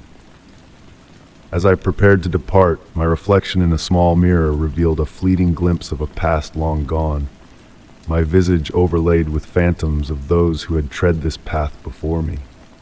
The soft click of the closing door sealed the hidden chamber once more, its veil of secrecy restored as if untouched by my presence. In the quiet solitude of the building, a timeless vigil remained, the brass lamp a sentinel of the mysteries that lay dormant within its warm glow. And though the door may never reveal itself again, the echoes of that encounter lingered, infusing every wall with the promise of unseen realms, every shadow with the whisper of forgotten tales. In moments of quiet reflection, I find myself drawn back to that enigmatic seam in the wall, where the gentle ticking of a clock counts the minutes, in a realm where time flows with a rhythm all its own. For within those hidden confines, the past and present intertwine in a dance of shadows and light, revealing truths that defy the constraints of ordinary perception. And as I venture forth into the unknown, I carry with me the knowledge that behind every wall, behind every shadow, lies a story waiting to be unveiled, a secret waiting to be discovered by the intrepid soul who dares to seek beyond the confines of reality. Story 15. The moonlight gently filtered through the sheer curtains, creating a mesmerizing dance of shadows on the weathered wooden floor. In the stillness of the night, I sat ensconced in my favorite armchair, my senses attuned to the quietude that enveloped the room. It was then that my gaze was drawn to the ancient mahogany box perched delicately on the mantelpiece. This box had been a fixture in the house since the days of my grandmother, yet its contents had remained a mystery to me, untouched and unexplored. The glossy surface of the box captured the soft moonbeams, casting a subtle glow, while the intricate carvings seemed to come alive in the darkness, shifting imperceptibly. I could not recall ever seeing the box open, not even during my grandmother's time. It had always been a mere ornament, a silent observer on the periphery of my awareness, akin to a painting one gazes upon daily without truly seeing. On this particular night, however, there was a palpable shift in the air. Perhaps it was the way the light played upon the inlays, or maybe it was the profound stillness that saturated the room. Rising slowly from the armchair, I felt the wool of my sweater brush against the fabric, the room embracing a reverential hush. With each step towards the mantelpiece, the wooden floor whispered beneath my feet, the air growing thicker as I neared the enigmatic box. A faint, invisible mist seemed to envelop it, adding to its mystique. My fingers traced the smooth mahogany surface, surprisingly warm to the touch, as if imbued with a life force of its own. The intricate patterns etched on the box depicted intertwining leaves and branches, so finely detailed that they appeared almost animated. And for the first time, I noticed a hidden detail, a tiny eye nestled among the carvings on the lid. As I studied the box intently, a subtle, ancient fragrance wafted through the air, reminiscent of sandalwood but laced with an elusive, enigmatic undertone. Closing my eyes, I allowed the scent to transport me to unknown realms, stirring memories buried deep within me. Vague images of a woman, her gentle smile, and whispered words floated through my mind, evoking emotions I couldn't quite grasp. The sound of the wind against the window panes brought me back to the present, my hands trembling ever so slightly as they caressed the edges of the box. Though devoid of any visible lock, I knew instinctively that this box had remained unopened. Or had it? Childhood recollections of this house seemed to blur and shift in my mind, like pages shuffled out of order in a book. Seating myself on the couch, I cradled the box in my hands, surprised by its lightness, almost as if it were empty. Yet a subtle movement within hinted at a hidden presence, ethereal and intangible. The warmth emanating from the box intensified, as if responding to my touch, and for a fleeting moment, I felt as though the tiny carved eye was watching me. A shiver traversed my spine, not of fear, but of a profound recognition, akin to meeting a familiar stranger in a dream. In that moment of silent contemplation, my grandmother's cryptic words echoed in my mind. Some questions find answers only when we stop seeking them. As I sat in the stillness of the night, cradling the mysterious box, the significance of her words began to unfurl before me. The shadows in the room elongated and waltzed across the walls, mirroring the intricate patterns of the box. The elusive scent enveloped me, casting a hypnotic spell. I pondered the generations that had passed through this house, each beholding the box yet leaving its secrets undisturbed. Was it truly essential to unveil its mysteries? Gently returning the box to its original place on the mantelpiece, I felt a subtle shift in the atmosphere. The tiny carved eye appeared to smile, as if acknowledging my decision. Retreating to my armchair, a peculiar tranquility settled within me, a newfound sense of peace. Certain enigmas, once comprehended, do not demand unraveling, but rather preservation. The moon continued to bathe the room in its ethereal glow, and the silence of the night deepened, resonating with meaning.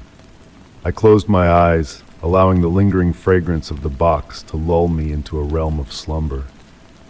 In that liminal space between wakefulness and dreams, a faint sound emanated from the mantelpiece, a whisper of relief, or perchance the playful whim of the wind through the curtains. The box stood silent, a guardian of its enigmas, a fragment of a mystery that perhaps required no unveiling. And in that realization, a serenity unlike any other washed over me, cradling me into a peaceful sleep. Story 16. The day had been a winding road of stress and strain, a journey that left me weary as I finally settled into the welcoming embrace of the couch. The house enveloped in a hushed stillness, with only the gentle hum of the refrigerator in the kitchen whispering its lullaby. Absent-mindedly, I glanced at my phone resting beside me, its screen flickering to life with a vibration that broke the silence. 2 rings echoed in the quiet room, and I saw my own name glowing on the display. Curiosity stirred within me, a soft ripple of wonder, akin to spotting a fleeting shadow in a familiar space. Evening light seeped through the curtains, painting delicate patterns on the polished hardwood floor. The phone danced with vibrations, casting a subtle rhythm on the surface of the coffee table. The air felt dense, pregnant with a peculiar weight, as if time itself had slowed to acknowledge this moment. Above me, the ceiling fan whirred in a hypnotic cadence, a tranquil companion to the softening beat of my heart. My gaze lingered on the screen, my own identity reflected back at me, a mirrored mystery. With a hesitant touch, I answered the call, greeted not by words but by a soft static that wrapped around me like the murmur of the ocean under a moonlit sky. The silence held textures, a symphony of subtleties that resonated in the quiet expanse of the room. Pressing the phone closer to my ear, I felt the cool touch of the screen against my skin. Hello? My voice, barely a whisper, trailed into the space around me, a fragile note in the symphony of stillness. In response, a voice, faint and distant, mirrored my own in a haunting echo. The words, though unclear, carried the familiar rhythm of my speech, a spectral reflection of myself. Sinking deeper into the plush cushions of the couch, my hand traced idle patterns on the fabric, a dance of shadows and light. The lamp in the corner cast a warm, pulsating glow, its amber hues breathing with each inhale and exhale. Outside, the moon played hide-and-seek with drifting clouds, painting ephemeral murals on the walls of my sanctuary. The voice on the other end wove a tale, a narrative submerged in the depths of underwater whispers. Familiar yet alien phrases drifted to me, memories reshaped into new forms, decisions replayed with altered outcomes. Time unfurled like molasses, each tick of the clock stretching into infinity, a languid dance of seconds. As the voice delved into uncharted territories of possibility, I found myself nodding, a silent agreement with the enigma unfolding. The room's temperature shifted imperceptibly, a gentle flux of warmth and coolness that caressed my skin like a lover's touch on a spring night. My fingers tingled, a phantom sensation, as if awakening from a dream. Details in my home shifted, a subtle metamorphosis of the familiar. Photographs whispered tales of rearranged faces. Books bore the marks of untold stories in their worn spines. Tomorrow unfurled before me in soft whispers, secrets shared like fragile petals unfurling in the dawn. Outside, the wind whispered through the branches of the ancient oak, a natural harmony to the ethereal symphony of the voice on the phone. The conversation meandered like a river finding its course, each word a ripple in the fabric of reality. My voice, a guide through the labyrinth of forgotten memories, unearthed a piece of my past lost to time. With a final breath, the call drew to a close, leaving me suspended in the gathering darkness. The phone, a silent witness cradled in my palm, its screen a beacon of the lost 47 minutes. Yet, in the annals of my call history, there was no trace of the spectral conversation that had unfolded, leaving only the lingering warmth of a transient connection. Night deepened outside, a canvas of shadows and whispers, as the refrigerator hummed its timeless melody. A distant clock marked midnight, its chime a punctuation in the symphony of the night. My reflection in the window danced out of sync with my movements, a subtle discord that teased the edges of reality. The phone, dormant yet alive, cast a flicker of light in the periphery of my vision, a silent beckoning to a world beyond. My name, my face, a siren's call in the stillness of the night, a mystery waiting to be unraveled once more. Story 17. The concrete floor felt icy beneath my bare feet as I descended the basement steps. A musty scent lingered in the air, a blend of damp wood and ancient dust. My purpose was to search through the array of old boxes for a forgotten photo album, but my quest came to an abrupt halt. The mannequin that had been relegated to a shadowy corner had shifted its gaze, no longer turned discreetly towards the wall, but now facing me head-on. Its featureless face seemed to glow under the flickering basement light, casting an eerie aura in the dimness. I recalled the day I had brought this peculiar mannequin home, a relic from a long-forgotten estate sale. Its delicate features and weathered exterior hinted at a past filled with untold tales. Initially, I dismissed the notion that the mannequin had moved, attributing it to the tricks shadows play in the depths of a basement.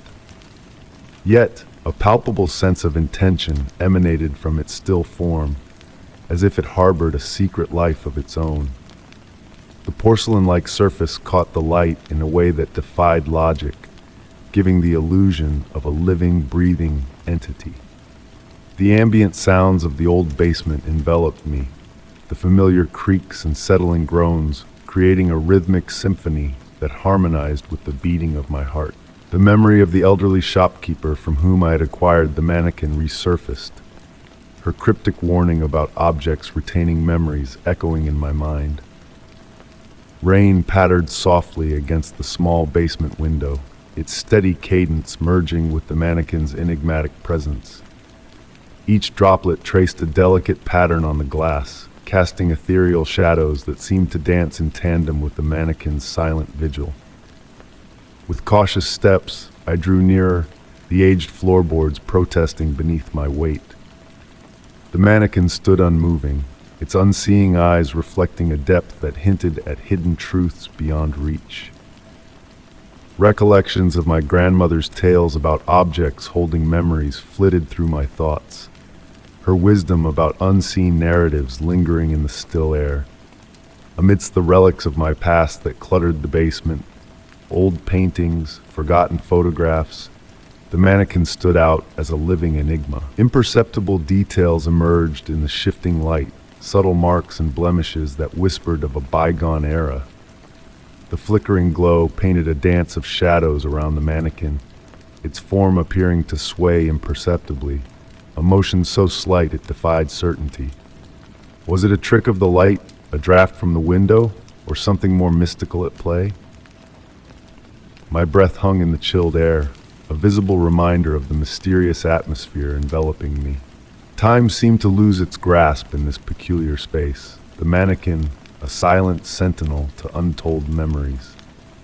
Questions about its past flooded my mind. Who had once possessed it? What silent dramas had it witnessed? What secrets lay concealed within its inscrutable facade? The rain persisted in its tranquil rhythm outside, a lulling melody that underscored the surreal moment unfolding in the basement. A sense of curiosity replaced any fear that might have lingered, a fascination with the enigmatic presence of the mannequin taking hold. It exuded a peculiar comfort, as if safeguarding a hidden truth, preserving a memory meant for reverent secrecy. As the wavering light continued its dance, shrouding the mannequin in uncertainty, I grasped the notion that some mysteries defy unraveling. Some stories transcend understanding, meant to be felt rather than dissected. Objects like the mannequin bore memories beyond comprehension, their silent vigil a testament to the depths of the past. And so the mannequin stood, a silent witness to the passage of time, a guardian of forgotten tales. Story 18. In the beginning I believed I was merely absent-minded. A note on my refrigerator, get milk. Another on my desk, lock the door. Simple tasks, ones I might have jotted down myself. But then one dawn, a fresh note awaited me on my pillow. Wake up, he's inside. The gentle morning light seeped through my curtains, painting soft shadows on my bedroom walls. I held the small paper in my fingers, feeling its smooth yet slightly worn texture, as if touched many times over. The handwriting seemed all too familiar, eerily so. It mirrored my own flowing script flawlessly, down to the curves of my Y's and the crosses of my T's. I've always resided alone in this aged house, embraced by the comforting creaks of wooden floors and the gentle whispers of wind through the window gaps. The house and I shared an unspoken bond over the years.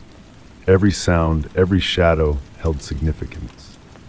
Yet of late, a subtle shift had begun, akin to a painting slightly askew. The notes began appearing 3 weeks back, initially benign, gentle reminders about daily chores. I brushed them off, chalking it up to my sporadic forgetfulness. Perhaps I scribbled them during those late nights of novel writing, when wariness blurred the line between consciousness and slumber. Each day, a new note surfaced in unexpected spots. By the coffee maker, add cinnamon today. On the bathroom mirror, check behind the shower curtain. Near my keys, take the long route home. The messages grew more detailed, more personal, as if penned by someone intimately familiar with my routines. I started noticing other minor changes in my home. Books subtly rearranged on shelves, my favorite reading chair retaining a residual warmth, as if recently occupied. The scent of my grandmother's perfume wafting through the hallway, though her bottle remained sealed in my dresser for years. The soft ticking of my grandfather's clock in the living room became a constant companion as I delved into these slight alterations. I began keeping a journal, documenting each note, each minor shift. As I wrote, I observed a peculiar phenomenon. The handwriting in my journal seemed to subtly alter from entry to entry, yet undeniably mine. One evening, Bathed in the sun's warm amber glow, I found myself scrutinizing the notes strewn across my dining table. They were penned on varied papers, some torn from my notebooks, others from unfamiliar pads. Yet, they carried a sense of familiarity that lingered. I discerned patterns in the timing of their appearances, often emerging during the quiet hours between night and dawn when the world slept. Sometimes I awoke to rustling paper, only to find silence and a new note awaiting discovery. The house seemed responsive to my growing awareness. Room temperatures fluctuated, dropping suddenly, as if acknowledging my presence. Mirrors held reflections a fraction too long, creating the illusion of a figure just out of view. I found myself speaking aloud more frequently, as if anticipating a reply from the empty rooms. The notes became our dialogue between my unseen companion and me. They bore no malice, no threat. Instead, they exuded a protective aura, like a guardian watching over me. Last night, I left a note of my own. On my nightstand, a carefully penned query. Who are you? This morning, I discovered it replaced by a new note, in that familiar hand. You know who I am. You've always known. As I sit here now, observing the lengthening shadows on my floor, a realization dawns. The handwriting, the intimate knowledge of my routines, the gentle cautions, they all hint at something I've hesitated to acknowledge. Perhaps these notes aren't from an intruder after all. Maybe they stem from a version of myself I've yet to encounter, or one I've forgotten. The sun sets, casting elongated shadows through my windows. The house settles around me, its wooden frame murmuring softly in the deepening dusk. Another note materializes by my hand as I write, though I never saw it placed. It bears a simple message: time to remember. I believe I'm prepared to listen. Story 19. It was another quiet night at the office, the hushed buzz of the fluorescent lights enveloping the empty building. Glancing at the security feed out of habit, I saw an unexpected figure in the lobby. A man mirroring my appearance stood there, his eyes fixed on the camera, and my heart quickened its pace. The gentle hum of the ventilation system filled the room as I studied the screen, captivated by the surreal sight before me. His features mirrored mine with eerie precision. The faint scar above the right eyebrow, the slight tilt of the nose from an old injury, even the way my hair fell to the left. Raindrops tapped softly against the windows, creating a tranquil melody of nature's lullaby. The soft blue glow of the security monitor bathed my workspace, casting a spell of intrigue as I observed the man's unmoving form. There was a serene curiosity in his gaze, a familiarity that transcended mere physical resemblance. Time seemed to stretch endlessly as I traced the patterns on my desk, contemplating what to do next. Though logic urged me to call security, an unexplainable connection held me back, a deep sense of recognition that defied explanation. The rhythmic ticking of the clock echoed through the room, blending with the soft city lights outside softened by the rain. My doppelganger remained still, a silent enigma, yet with each passing moment, I noticed subtle nuances in his attire, a sheen on his suit hinting at a different fabric, a whisper of another world. A distant rumble of thunder stirred a change in the air, and the man's hand lifted in a gentle gesture, not of menace but of greeting. It sparked a childhood memory of playful interactions with reflections, a warmth amidst the strangeness. The creaking wooden floors beneath me whispered tales of parallel universes, echoing my grandmother's musings on the mysteries of existence. Following the pull of inevitability, I moved towards the lobby, guided by the pulsing green glow of the emergency lights. Each step resonated with a quiet acceptance, like the gentle descent into slumber. The glass doors parted soundlessly, releasing the scent of rain-kissed earth into the space between us. Face to face, our breaths synchronized in the quietude, sharing unspoken queries about life's essence. In the ambient glow, our shadows intertwined, dancing with the shifting clouds outside. No words were needed as we stood, two souls in a timeless embrace of reflection. As darkness deepened, the boundary between us blurred, movements synchronized in a dance of duality.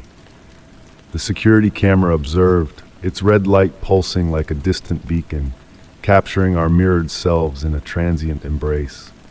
Who mirrored whom? Who arrived first in this liminal realm? Questions left hanging between reality and reverie. The enigma of our connection, whether a trick of the mind or a glitch in reality, remained shrouded in uncertainty. And in that uncertainty, a strange comfort lingered, like a dream slipping between moments of wakefulness. Some mysteries are best left to drift in the gentle current of the unknown, to be embraced in the realm of twilight. Now, when the night falls upon the office, I glimpse fleeting movements in the security feed, but I no longer seek answers in the figure that may linger in the lobby's shadows. Some reflections are best left unexplored, some enigmas destined to float in the tranquil sea of ambiguity. Story 20. The night enveloped the room in a thick, velvety darkness, only pierced by the feeble glow of the street lamp outside. I shifted restlessly in bed, seeking solace in a different position, when a sudden stillness gripped me. There was a subtle weight at the foot of the mattress, a presence that seemed to linger, unmoving, observing. My breath slowed to a whisper as I lay motionless, trying to decipher the enigmatic sensation. The weight remained steadfast, a silent companion in the shadows, neither shifting nor growing heavier. It was as if a patient spirit sat, waiting for an unseen cue. The old house murmured around me, its aging timbers settling into the night's embrace. The familiar creaks took on a new significance, a language of their own. Straining my senses, I turned inward as my eyes strained to adjust to the dimness.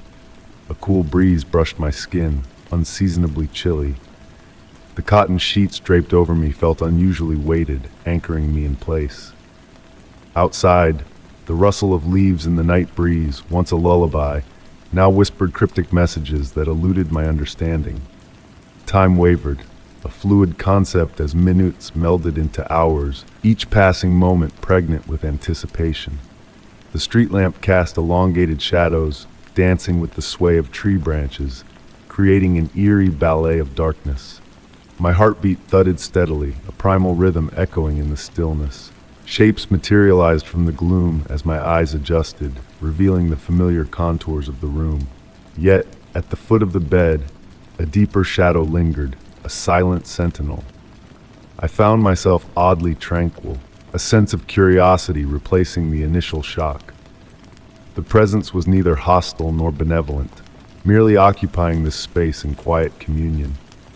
Memories of my grandmother's tales surfaced, of nocturnal visitors who bore witness without intent to harm. The bedside clock's soft ticking punctuated the silence, a gentle reminder of the ceaseless march of time. A passing car briefly illuminated the room, revealing only ordinary shadows. Still, the weight endured, an immutable presence. Subtle shifts permeated the room, the air tinged with a metallic tang, shadows gaining depth and breadth. The silence grew profound, pregnant with meaning, as if the night itself held its breath. I pondered the night spent in this room, the dreams dreamt, the tears shed, the thoughts whispered into the darkness. Had this presence always lingered, unnoticed in the periphery? Had it borne witness to my joys, my sorrows, my innermost musings?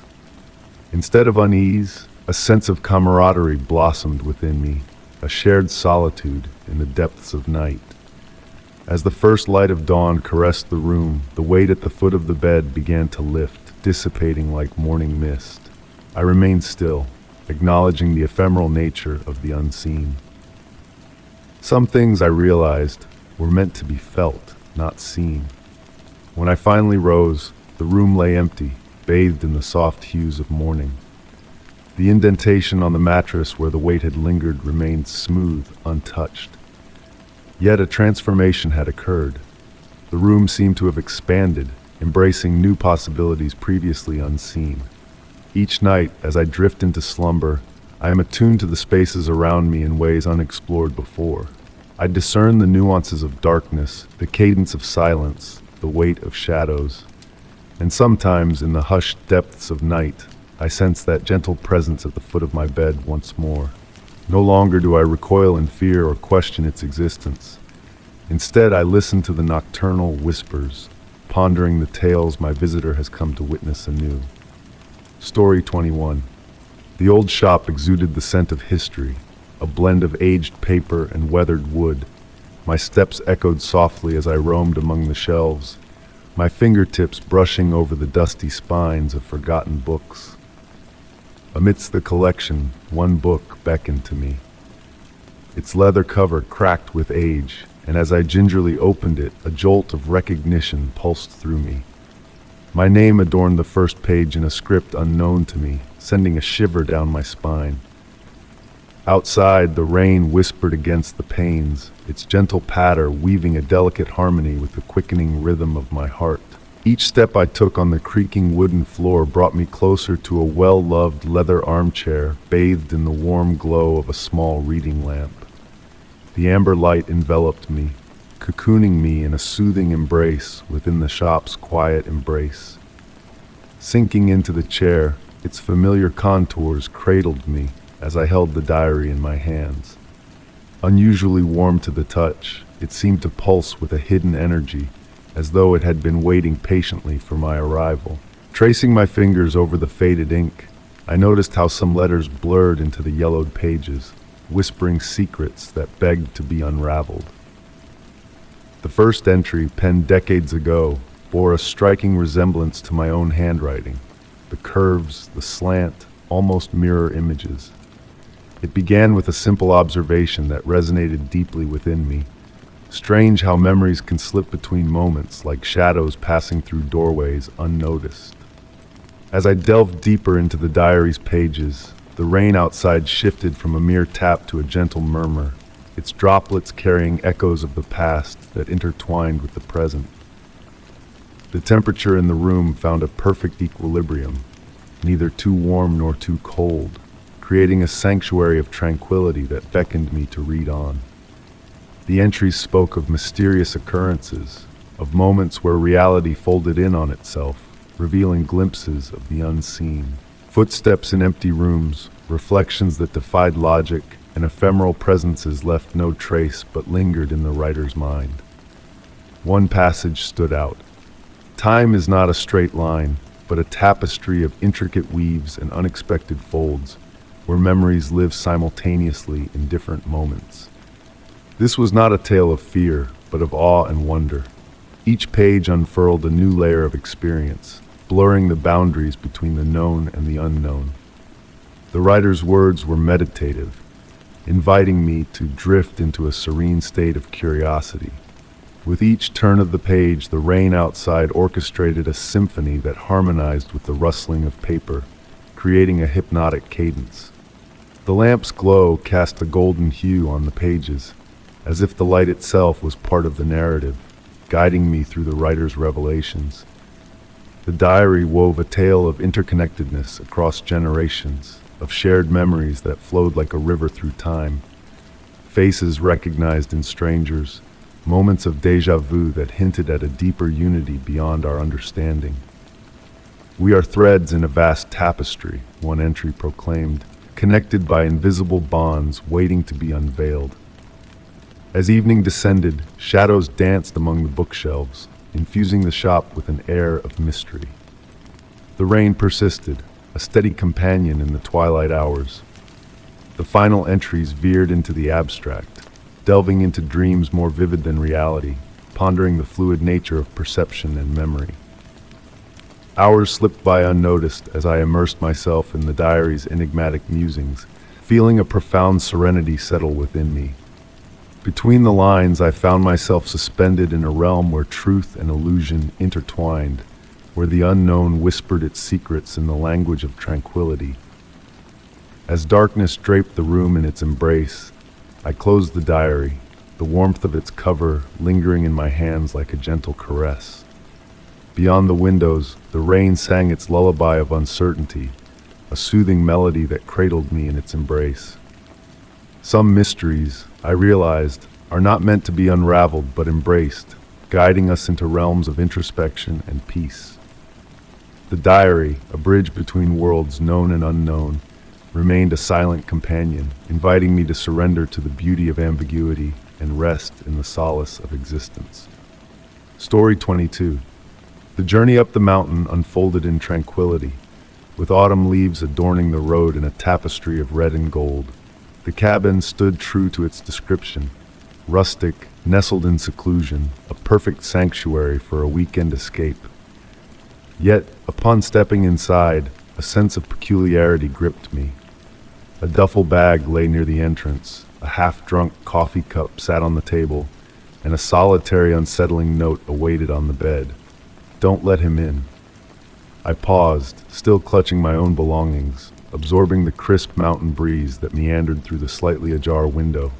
The coffee's warmth lingered on my fingertips, a delicate swirl of cream adorning its surface. Someone had been here very recently. That much was undeniable. Logic nudged me to reach for the rental company's number, but an inexplicable force held me back. A whisper urging me to unravel the mystery that lingered within these walls. The cabin itself exuded a history of craftsmanship, with exposed wooden beams and weathered stone walls that seemed to harbor untold tales within their rugged facades. A gentle breeze weaved through the crevices, carrying the sweet fragrance of pine and the promise of impending rain. As I ventured further, the floorboards whispered beneath my feet, each step deliberate and measured. In the kitchen, traces of the previous occupant awaited discovery. An open notebook on the counter revealed hurried scribblings, growing increasingly erratic as the pages neared their end. Mundane observations about weather and wildlife gave way to unsettling confessions. The knocking commences at midnight, always at the stroke of midnight. Yet, no one is ever there.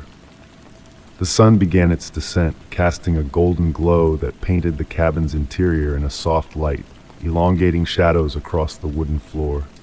I brewed a fresh cup of tea, the familiar ritual, a balm for my unsettled mind as I delved deeper into exploration. The duffel bag yielded no surprises, only clothing, toiletries, and a worn paperback novel. Everything appeared ordinary for a vacation, save for that note and the cryptic entries in the diary. As night draped its veil, I found myself drawn to the expansive picture window overlooking the forest. Trees swayed gracefully in the dimming light, their shadows performing a delicate dance upon the earth. The allure of solitude in this secluded haven was palpable, offering a shield of serenity. Yet, my reflection in the window held a peculiar anomaly. Behind me, where an empty living room should be, a hint of movement flickered, a shadow incongruous with the fading light's natural patterns. Upon turning, the space remained vacant, yet the air thickened, laden with a weighty presence, as if the cabin itself held its breath. Curiosity tugged me towards the notebook once more, seeking to decipher the enigma that had unsettled the previous guest. The entries chronicled a descent from tranquil solitude to growing apprehension, footsteps on the porch, fleeting shapes at the windows, and an unseen watcher from the tree line. But it was their depiction of a scent that seized my senses, earthy, like damp soil and aged leaves, yet twisted in essence. It lingers only in his presence. Now, that same scent enveloped me, ancient and redolent. The wind intensified outside, raindrops tapping irregular melodies upon the windows. Each tap resonated through the cabin's time-worn structure, melding natural sounds with a subtle symphony of creaks and groans. Navigating towards the bedroom, a chill seemed to pervade the hallway with each step. The note remained on the bed, its warning juxtaposed by tiny scratches on the window frame, defensive marks, warding off an unseen threat, or perhaps confining a lurking malevolence. As the midnight hour loomed, I found myself perched in the living room, raindrops tracing intricate patterns on the glass. The previous guest's haunting words echoed, "The knocking starts at midnight." Uncertain if I wished to remain awake for the revelation, my body resisted the embrace of sleep. The initial rap echoed not from the door or windows, but from within the very walls, a soft cadence akin to the house settling, followed by more, each tap drawing nearer, the earthy scent growing potent. My reflection in the window warped, as if viewed through rippling water. What transpired next defies description. The knocking ceased, replaced by a profound hush that seemed to press against my ears. In the reflection, I glimpsed what the previous guest had seen, a figure shrouded in the shadows, blending seamlessly with the darkness. Yet upon turning, emptiness greeted me, save for the lingering aroma of earth and foliage. I refrained from contacting the rental company. Somehow, I sensed they held no record of the previous guest. 3 more nights I spent in that cabin, enduring the midnight knocks while heeding the note's directive. I barred his entry. Whether him pertained to the shadowy figure or a deeper enigma remains obscure. Strangely, fear eluded me, replaced by a tranquil acceptance, as though I had merged with the cabin's narrative. Occasionally, I ponder if the prior guest lingers, a specter peering through the windows, issuing cautionary tales to future occupants. And at times, when catching my reflection in a window's perfect angle, I question if I ever truly departed that cabin's embrace. Story 23. On a rainy evening, the city lights softened into blurry orbs against the slick pavement as I navigated into the parking lot. Through the gentle patter of raindrops, a small handwritten note caught my eye, delicately taped to my windshield. Its message was enigmatic, closing with a signature in a handwriting that stirred a sense of eerie familiarity. It was mine. The note exuded a faint scent of dampness and aged cologne, and as I lingered there in the cool drizzle, a subtle knot of unease began to coil in the pit of my stomach. The message on the note was plain and direct. Meet me where the light dances upon water at midnight. You'll comprehend when you arrive. Beneath these words lay my signature, flawlessly replicating every loop and curve I had meticulously crafted over the years. The paper felt fragile between my fingertips, as though it had journeyed through time, rather than being casually left on my windshield. That evening, I drove home with the note resting on the passenger seat beside me, stealing occasional glances as if expecting it to vanish into thin air. The steady swish of my windshield wipers against the glass created a mesmerizing pattern, lulling my mind into a wandering trance. The lingering scent of that cologne wafted through my car, evoking elusive memories just beyond my grasp. Back in my apartment, I placed the note on my desk and bathed it in the warm glow of my reading lamp. The paper bore an aged patina, yellowed at the edges, its texture whispering of bygone eras. Yet, what seized my attention most was a faint watermark visible when held up to the light, a symbol I had sketched countless times in my childhood journals. That night, slumber ebbed and flowed, interrupted by the gentle rap of raindrops on my windowpane. In my dreams, I witnessed reflections of myself wandering through mirrors, each incarnation clad in attire from different epochs. They passed notes among themselves in a silent exchange, akin to a cryptic game of correspondence. When dawn broke, the note had transformed. The ink had subtly shifted, unveiling a secondary message beneath the initial one, discernible only in the early morning light. Time is not what you perceive, nor am I. The signature remained unchanged, yet now seemed to pulse with a subdued iridescence, akin to oil shimmering on water. I spent the day in a tranquil reverie, observing the rain paint intricate patterns on my windows. The world beyond seemed to move at a different tempo, as if time itself were contorting around the enigma of the note. My phone lay silent, although I could not recall switching it off. The clock on my wall ticked with an unusual resonance, each passing second elongating beyond the norm. By dusk, the rain had tapered into a soft mist, beckoning me towards the serene lake near my abode. The water's surface undulated with minuscule droplets, forming concentric circles that seemed to murmur hidden truths. Approaching the shore, I noticed how the street lamps cast luminous pillars upon the water, extending deep into its depths. Seated on a bench overlooking the lake, the note now nestled warmly in my pocket. I inhaled the fragrance of moist earth intertwined with a familiar cologne, growing more potent by the moment.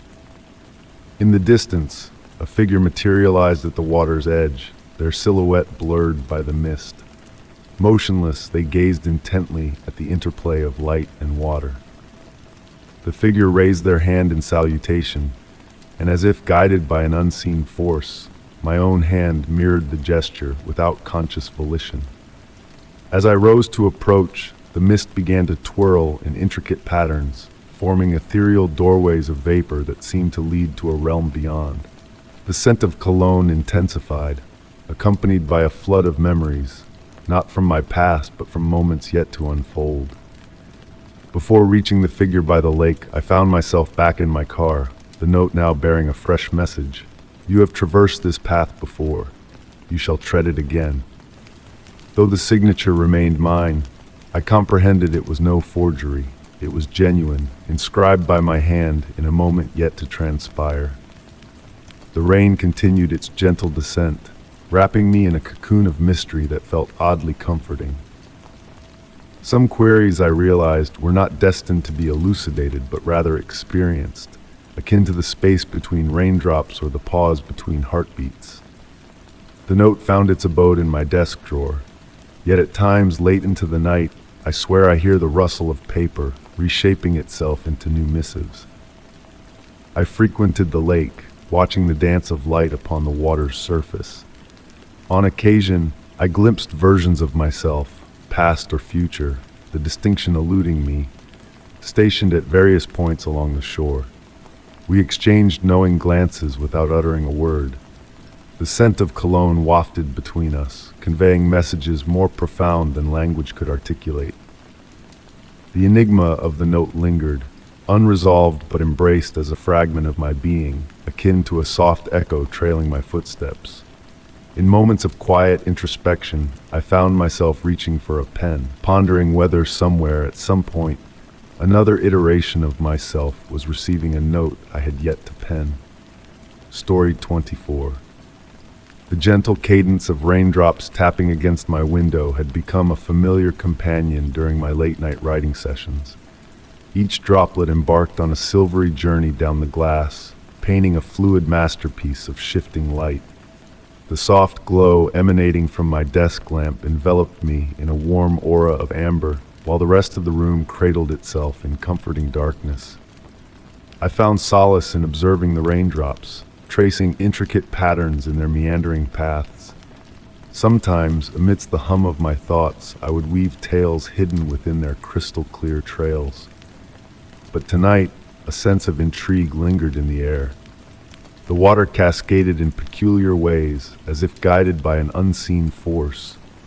Initially, I brushed it off as a mere illusion born of weary eyes. The tranquil patter of rain almost lulled me into that serene realm between consciousness and slumber. Yet as I continued to gaze, the enigmatic patterns grew more defined.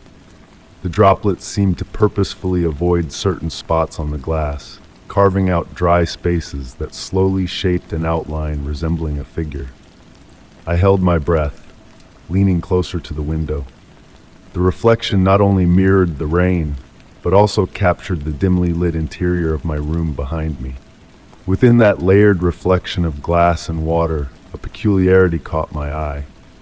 My own reflection seemed slightly out of sync, as if mirroring my movements with a subtle delay.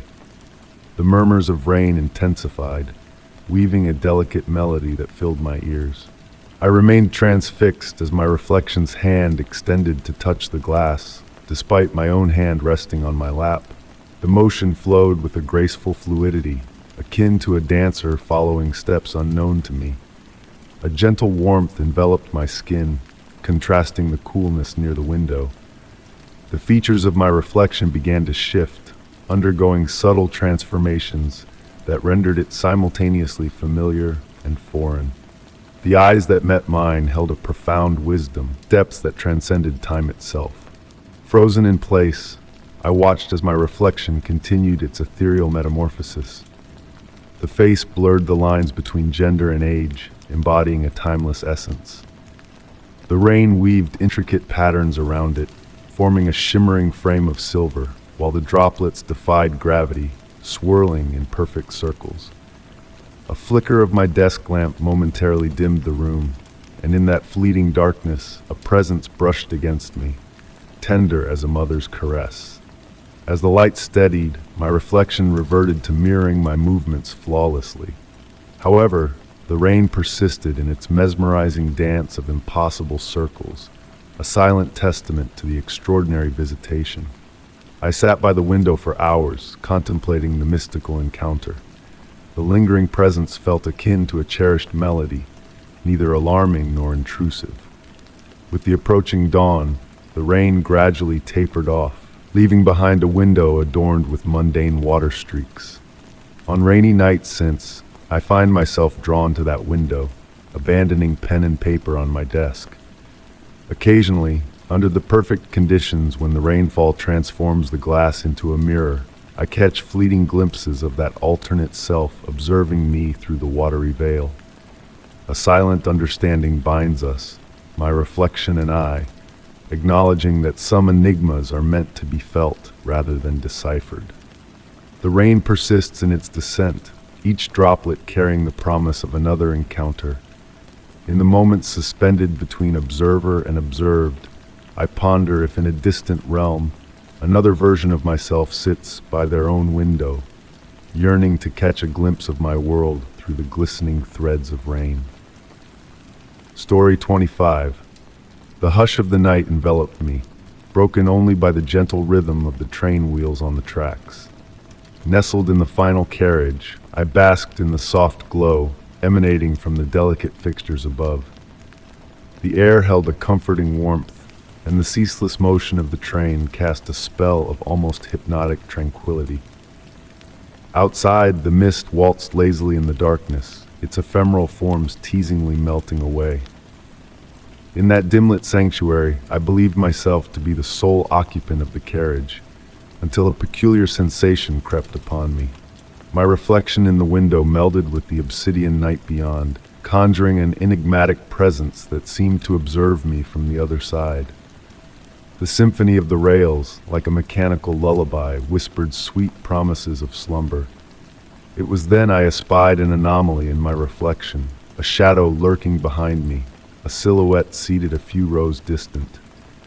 I could not recall their boarding the train, yet there they sat, a silent specter amidst the night's embrace. The train pressed on through the nocturnal expanse, its wheels murmuring ancient sagas long forgotten.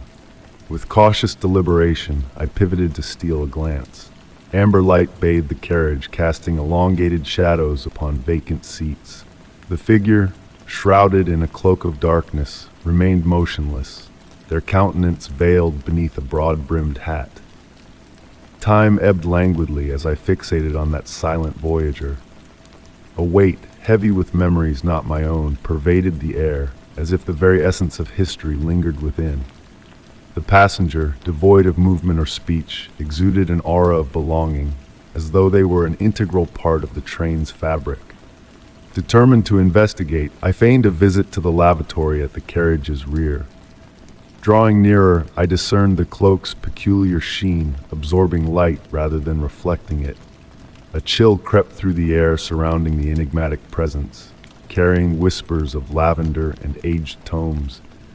Passing by their seat, time seemed to pause, the distant clatter of the wheels fading into a far-off realm. A disquieting realization dawned upon me. The cloak bore no telltale signs of breath, no subtle rise and fall. Upon reaching the carriage's end, uncertainty gripped me, torn between advancing to the next compartment or retracing my steps. The corridor stretched endlessly, its hypnotic patterns dancing under the dim illumination. Glancing back, the seat once occupied by the mysterious figure now lay vacant. In its stead rested an ancient train ticket, its edges tinged with time's embrace. Trembling, I retrieved the ticket, its date marking a half-century past, on this very day. Warmth radiated from the aged paper, as if recently cradled in another's hand. Returning to my seat, the ticket clutched in trembling fingers, The train resumed its nocturnal voyage, the rhythmic melody of the wheels a soothing balm. Beyond the misted glass, spectral forms seemed to tread alongside the train, companions on its ethereal journey through the night. Drifting into the embrace of sleep, I pondered how many others had crossed paths with that enigmatic passenger aboard the final train of the night. The ticket, a solitary relic of our surreal encounter, faded like a wisp of dream upon waking. The train bore forth its hidden truths and spectral travelers, visible and unseen, as I succumbed to slumber. A ghostly trace of lavender lingered in the air, accompanied by the echo of receding footsteps down the carriage's corridor. Story 26. The faint aroma of aged wood drifted through the hallway as I extinguished the lights, signaling the end of the day. The house settled into a hushed stillness, with the floorboards murmuring softly beneath each step I took. Just as I neared my bedroom, a peculiar sound halted me in my tracks, a slow, drawn-out creak. I turned, a sense of unease knotting my stomach. The attic door stood ajar. I stood motionless, attuned to the symphony of the house around me. The gentle exhale of wind caressing weathered wooden frames, the quiet sigh of timbers finding their place. Unlike the rest of the house, the attic door held a distinct presence, solid, aged, veiled in a cloak of time that seemed to guard untold secrets within its grain.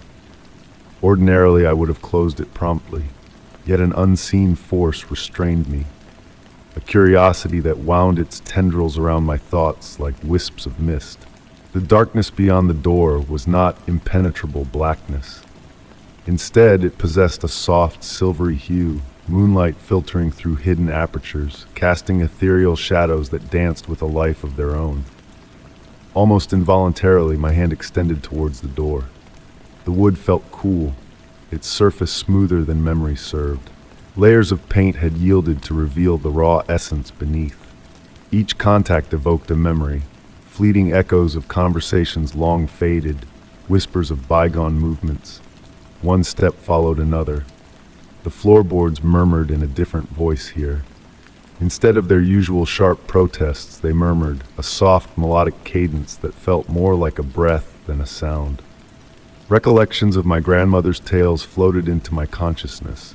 Stories spun on quiet evenings about dwellings that retained memories, about spaces that transcended mere physical dimensions.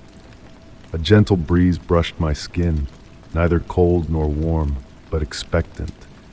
The air itself seemed poised, as if awaiting an unseen arrival. I realized I had crossed the threshold without a conscious choice.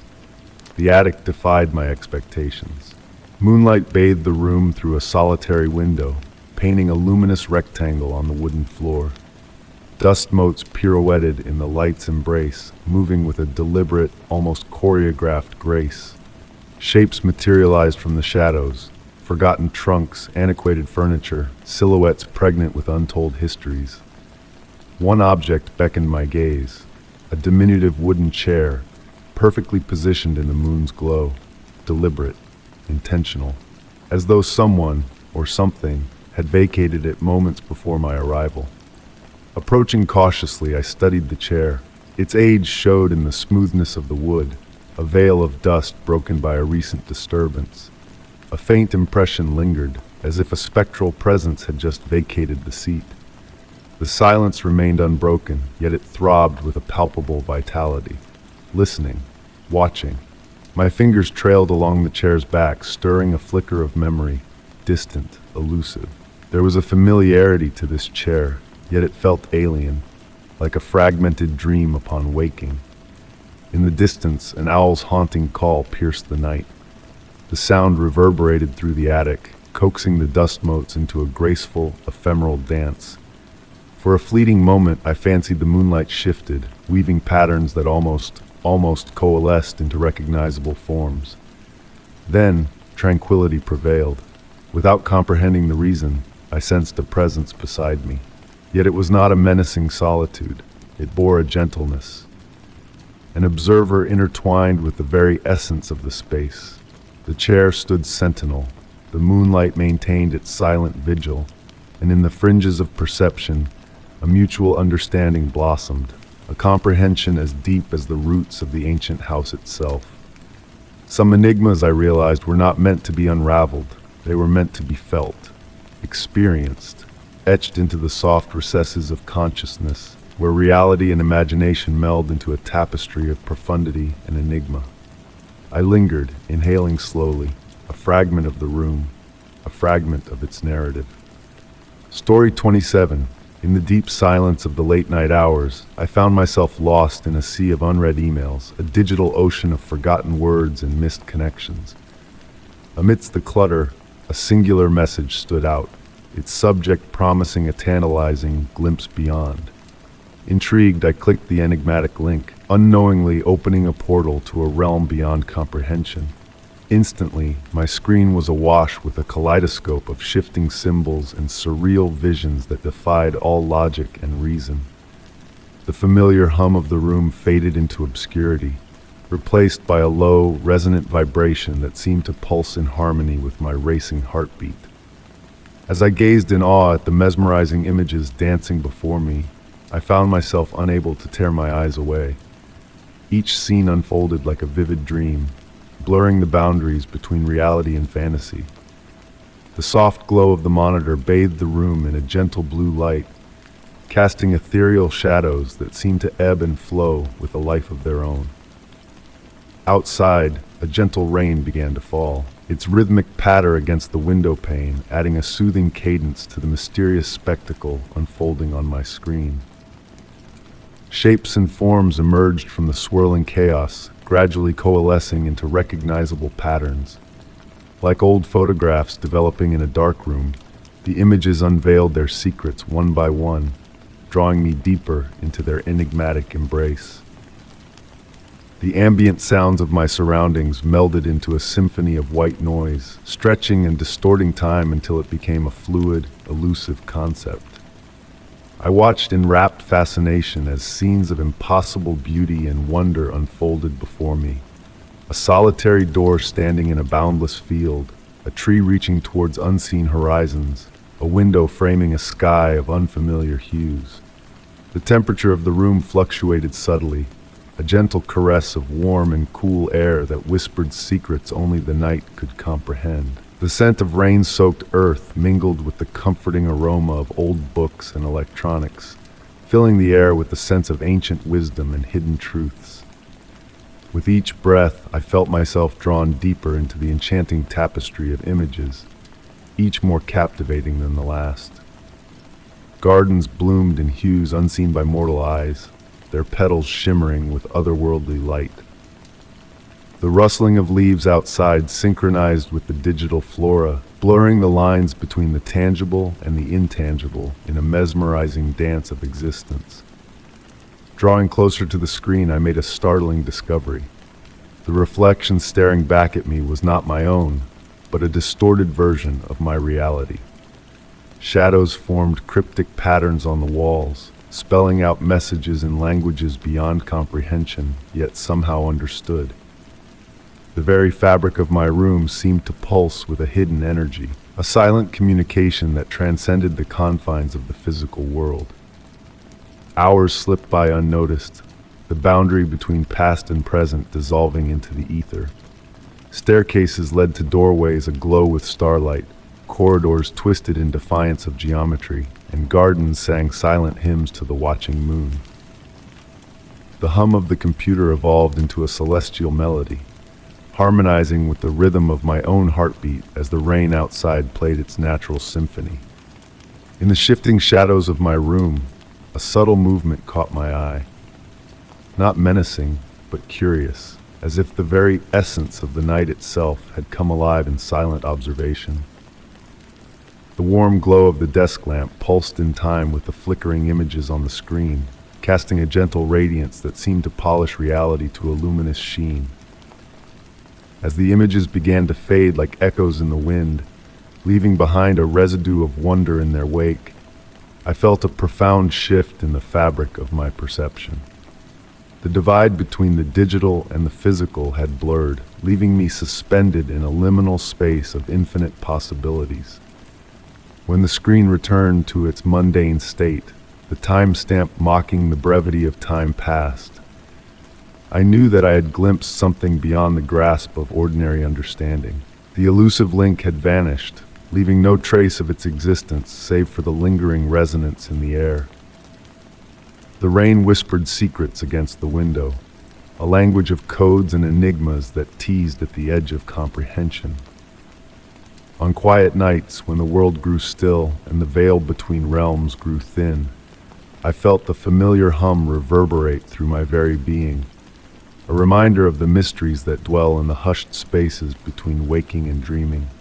Though the link never resurfaced, and my searches for similar experiences yielded naught but silence, I carry with me the echoes of that night, a testament to the ephemeral nature of the unknown. In fleeting moments, I catch glimpses of those impossible images reflected in windows and puddles, a reminder that some mysteries are destined to remain unsolved, existing in that serene realm where reality bends but never breaks, where the mind wanders freely in the realm of dreams. Story 28. On a dreary, wind-whispered morning, I unlocked the digital door to my inbox and discovered a solitary, enigmatic email without a trace of a sender. The subject line ominously declared, "Your final day approaches," and within the message, meticulously outlined prophecies of forthcoming events. Each sentence was a precise incision, clinical yet tinged with an unsettling premonition that seemed to chill the room. The rain's steady percussion against the window pane punctuated the heavy silence as I absorbed the disquieting missive. Ordinary moments were painted with extraordinary detail. The delicate clink of my coffee cup meeting the saucer, the graceful arch of my cat's morning stretch, the precise hue of gray in the clouds outside my window. These were occurrences unfolding in real time, even as I read the words. My breath hitched in my chest as I delved deeper, each prediction unfurling with disquieting accuracy before my very eyes. The email meticulously mapped out my day, the hushed whisper of my slippers on hardwood, the sinuous dance of shower steam in the morning light, the exact count of times I would glance at my phone before noon. The author seemed privy to every minute detail of my routine, describing it with a familiarity that felt both invasive and oddly reassuring. I found myself moving through the morning with heightened vigilance, noting how each foresight manifested precisely as foretold. The aroma of brewing coffee wafted through my kitchen, as rich and fragrant as the email had predicted, with subtle hints of caramel.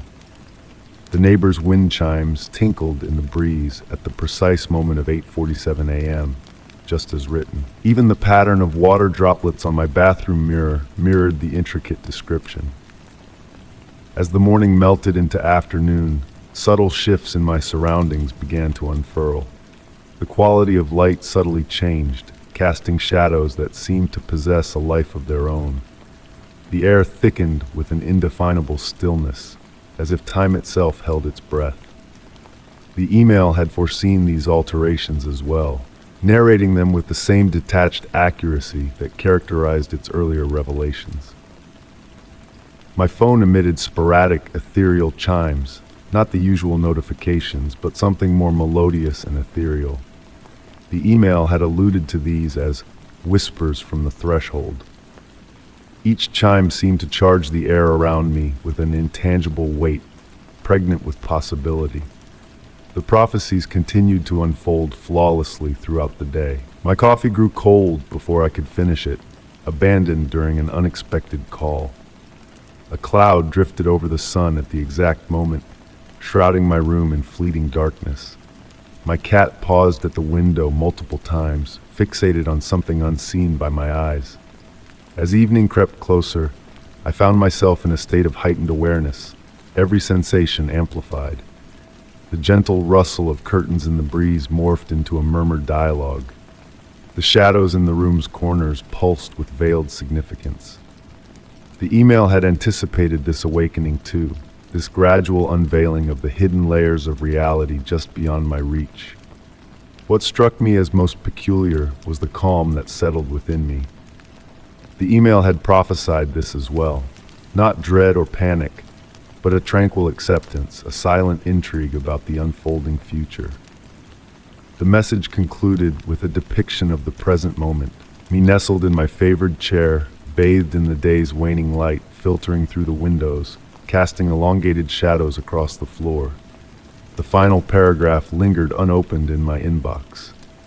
The preview text tantalized me. As you read these last words, I hesitated, my fingertip poised over the touchpad, sensing the gravity of the instance. The email had foretold every other detail flawlessly. What awaited as I delved into those final lines? The room hushed, the air thickened. My cat perched motionless on the windowsill, observing me with ancient wisdom in her gaze. Outside, the wind had ceased, leaving a pregnant quietude. The screen's soft glow illuminated my features as I pondered the decision ahead. Would I unlock those concluding words and fulfill the prophecy, or leave them unopened, preserving this juncture of infinite potential? In the deepening twilight, a realization washed over me. Perhaps the email's true intent was not to predict my end, but to render me acutely aware of each moment leading toward it. Every inhale, every heartbeat, every subtle shift in the atmosphere became precious and profound. The mystery lay not in the day's culmination, but in how deeply I would savor each passing second until then. As night enveloped me, I remained in perfect serenity, enveloped by the soft hum of existence. The cursor blinked steadily on my screen, awaiting my choice. In that moment of stillness, I comprehended that sometimes the most potent conclusions are the ones we opt not to unveil. Story 29. The gentle symphony of crickets outside serenaded the night, blending harmoniously with the distant hum of passing cars. Within the sanctuary of my bedroom, the soft glow of the street lamp cast elongated shadows on the walls, creating a dance of light and darkness. I shifted in bed, preparing to surrender once more to the embrace of slumber, until a subtle anomaly caught my eye, sending a shiver down my spine. The front door stood ajar, swaying delicately in the night's breath. Lying still, I observed the door's graceful movement, the hinges whispering the faintest lullaby as it swayed. The cool night air carried whispers of rain-soaked earth and the fragrance of autumn leaves. Recollections surfaced of earlier in the evening when I meticulously checked the lock, a habitual ritual ingrained from years of solitary living. The house settled around me with soft creaks, familiar sounds that now held a mysterious allure. With measured steps, I rose from the comfort of my bed, my bare feet connecting with the solid, cool wooden floor, grounding me in the present moment. Moonbeams filtered through the windows, painting intricate silver patterns on the walls as I ventured towards the hallway. The air grew crisper as I neared the open door, prompting me to wrap my arms around myself for warmth. The nocturnal world beyond beckoned, revealing a breathtaking scene, a tapestry of stars strewn across the sky like diamonds on velvet, trees swaying gently in the nocturnal breeze. As I extended my hand towards the door handle, a glimmer caught my eye. Resting upon the welcome mat, barely visible in the dim light, lay a solitary white feather. Its pristine appearance, almost ethereal in the moon's glow, captivated me.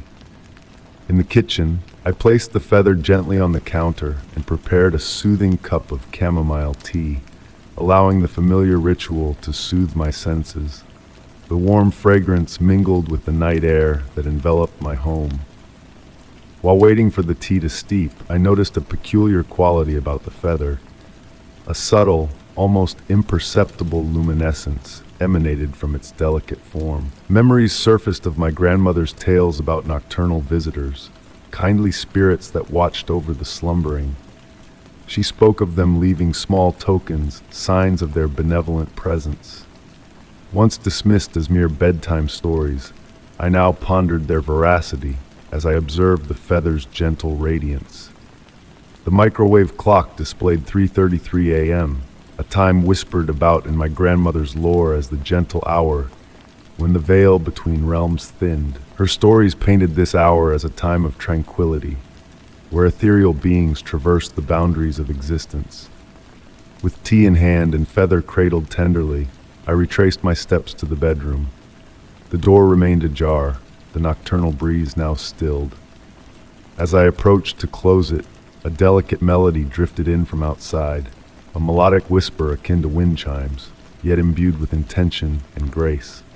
Spellbound, I stood in silence, tracing the source of the enchanting sound, its ethereal notes rising and falling in a dance of unseen melodies. As the melody faded, a tranquil aura enveloped the house, like a warm embrace settling over me. With a soft click, I secured the door, surprised to find fear replaced by an inexplicable calmness. Returning to my room, I placed the feather on the nightstand, where intricate patterns reminiscent of frost on a winter window caught my gaze, revealed only in certain angles of light. As I savored my tea, seated cross-legged on the bed, my mind wandered to my grandmother's tales of guardian spirits taking the form of radiant birds drawn to souls at pivotal junctures. Contemplating recent life choices, the career shift looming on the horizon, the unspoken plans for a cross-country journey, I pondered if I stood at a crossroads unbeknownst to me. The feathers seemed to pulse in tandem with my breath, its gentle glow mirroring the rhythm of my heartbeat. Having finished the tea, I settled back into bed, fixated on the feather's soft radiance. The nocturnal symphony of crickets had faded, giving way to the tentative melodies of early birdsong heralding the dawn. The mystery of the open door remained unsolved, with no sign of intrusion or disturbance within my home. The feather retained its place on the nightstand, its glow waning with the rising sun. In the liminal space between waking and dreaming, echoes of the melodic chimes lingered, a whisper of unseen hands caressing the night. In the ensuing months, I embraced the career shift, embarked on the cross-country odyssey, and found myself on a path that resonated with a deep sense of purpose. The feather journeyed with me, nestled in a velvet-lined box, a silent witness to my metamorphosis. On quiet nights, enveloped in solitude, I would retrieve the feather and marvel at its enigmatic patterns, each telling a tale yet to unfold. The nightly ritual of checking the door persisted, not out of fear but reverence, a nod to the threshold between certainty and mystery. At times I would leave the window ajar, inviting the nocturnal serenade of crickets and distant wind chimes, pondering if my ethereal visitor would return with another message, another clue guiding me along this enigmatic yet captivating path I now traversed. Story 30. The hotel's sign shimmered softly in the misty night, casting an almost surreal glow that beckoned me closer. With a discreet smile, the doorman welcomed me into a world of old wood and wax, a symphony of scents that wrapped around me like a comforting embrace as I passed through the lobby. My room, though simple, cradled me in its comfortable embrace, lulling me into a deep slumber, my weary soul finally finding rest after a long journey. As the sun painted the morning sky in hues of gold and pink, I made my way down to reception, eager to start a new day. But to my bewilderment, where the hotel once stood, there was only an empty lot, reclaimed by nature, with overgrown grass swaying gently in the breeze. The air was crisp, carrying the scent of dew-kissed wildflowers, a stark contrast to the polished elegance of the hotel that had vanished into thin air. My mind grappled with the incongruity of it all. Every detail of the previous night was etched in my memory with crystal clarity. The weight of the antique brass key in my hand, the hush of the burgundy carpet underfoot, the hypnotic dance of golden leaves on the hallway wallpaper, all vivid and real. I could still feel the smooth mahogany desk under my wrist as I signed the guest register, the ink flowing from the fountain pen with graceful precision. The room itself was a sanctuary of understated luxury. Velvet curtains swayed in the breeze, framing windows that opened onto a secret garden bathed in morning light. The scent of lavender lingered in the air, mingling with the sweet fragrance of a lone rose in a crystal vase by the bedside. The vintage radiator hummed a soothing melody, accompanied by the gentle ticking of an old clock, marking time in the silent room. But it was the music that lingered in my mind like a haunting whisper. A delicate piano melody, unfamiliar yet achingly nostalgic, had serenaded me into slumber, its ethereal notes wrapping around me like a lullaby from a forgotten dream. I questioned my sanity, retracing my steps, searching for answers in a world that seemed to blur the lines between reality and illusion. The brass key, engraved with the number 247, remained a tangible reminder of the night that defied logic. Its cool metal pressed against my palm, grounding me in a reality that seemed to slip through my fingers like sand. I sought validation from the locals, only to be met with blank stares and hushed whispers, as if the hotel had never existed beyond the confines of my mind. Night after night, I drifted into a realm where the scent of wood polish and leather enveloped me, where distant piano notes carried cryptic messages that eluded my grasp.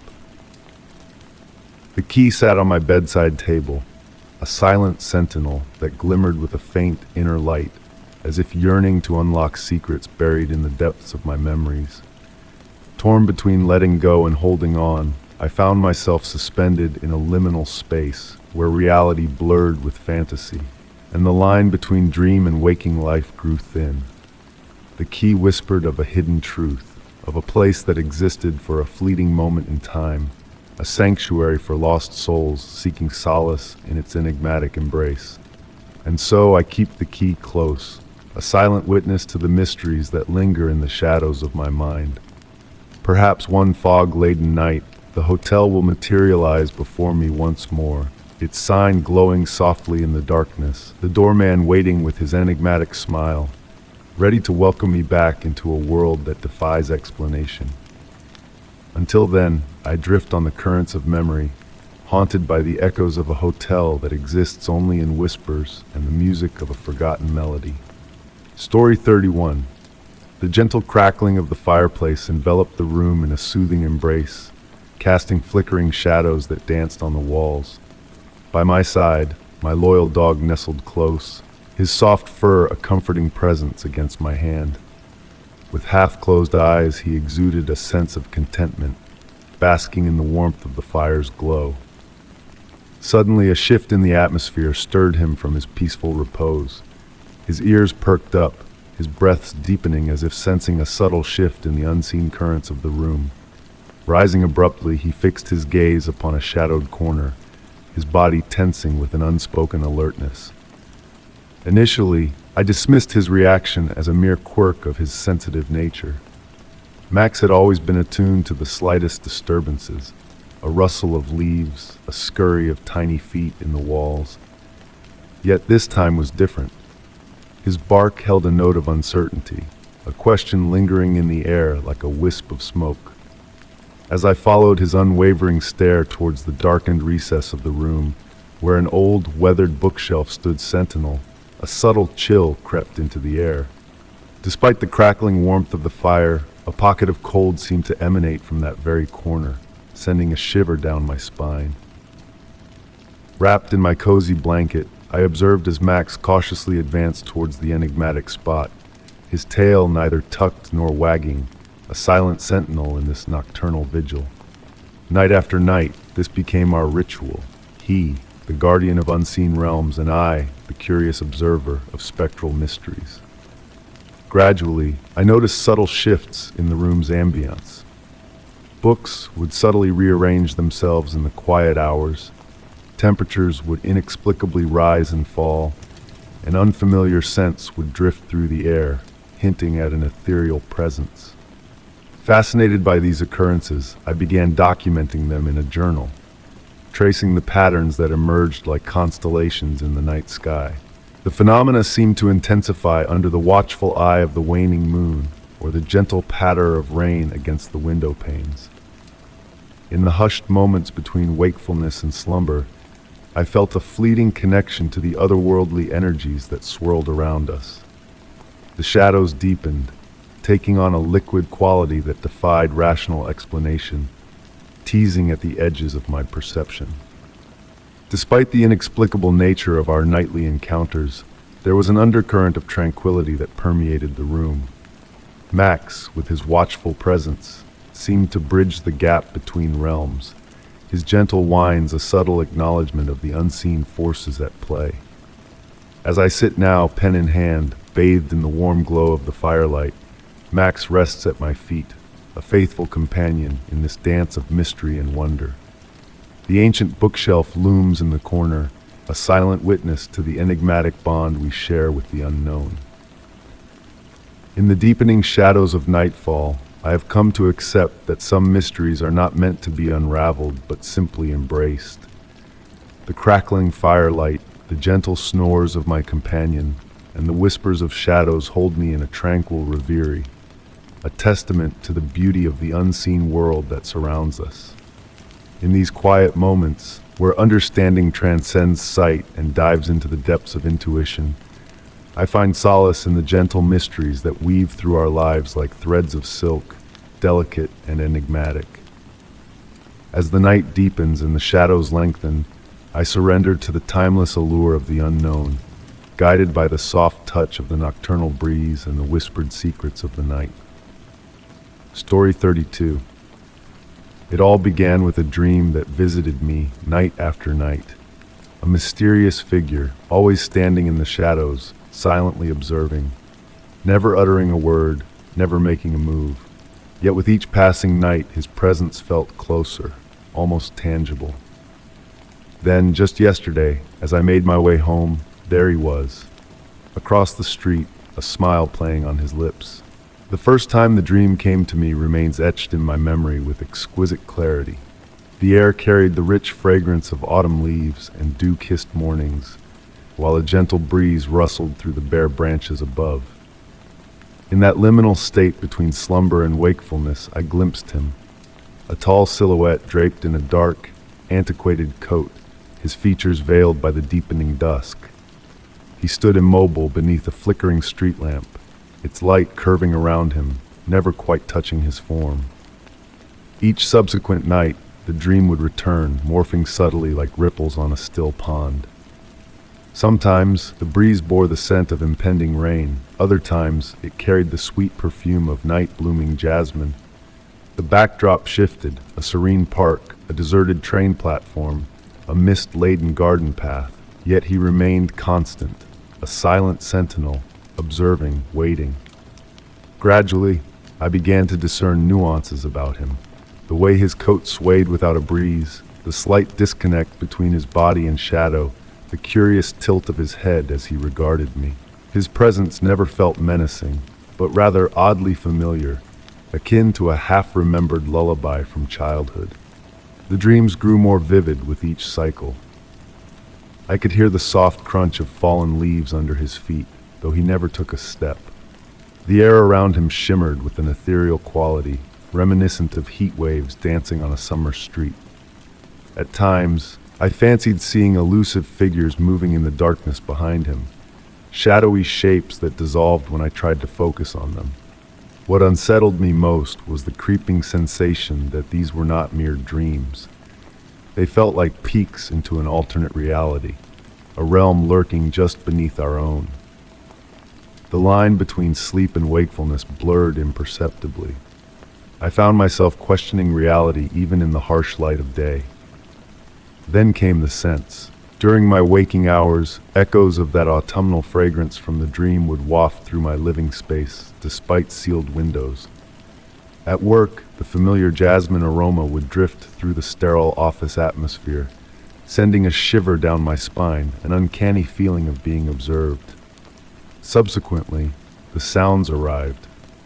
The gentle rustle of fabric, mimicking his coat in the dream wind. The muted footfalls on leaves that should not have been there. Fleeting moments that left me doubting my senses, yet deep down, I knew they were real. Yesterday changed everything. Walking home in the dusk, lost in mundane thoughts of dinner and deadlines, the street bathed in the warm glow of sunset. A whiff of familiar autumnal fragrance prompted my heart to quicken. Raising my eyes, I saw him across the street, mirroring his dream form. The same dark coat, the same enigmatic shadows enveloping him. But this time, a change was afoot. This time I beheld his face. A smile graced his features, not a menacing grin of a nightmare, but a tender, knowing smile hinting at enigmatic secrets just beyond my grasp. His eyes held depths that seemed to stretch into eternity, reflecting untold tales and memories foreign to me. Rooted in place, I watched as he watched me. The world seemed to hush around us, as if holding its breath. The evening light took on a dreamy quality, swirling and bending around him.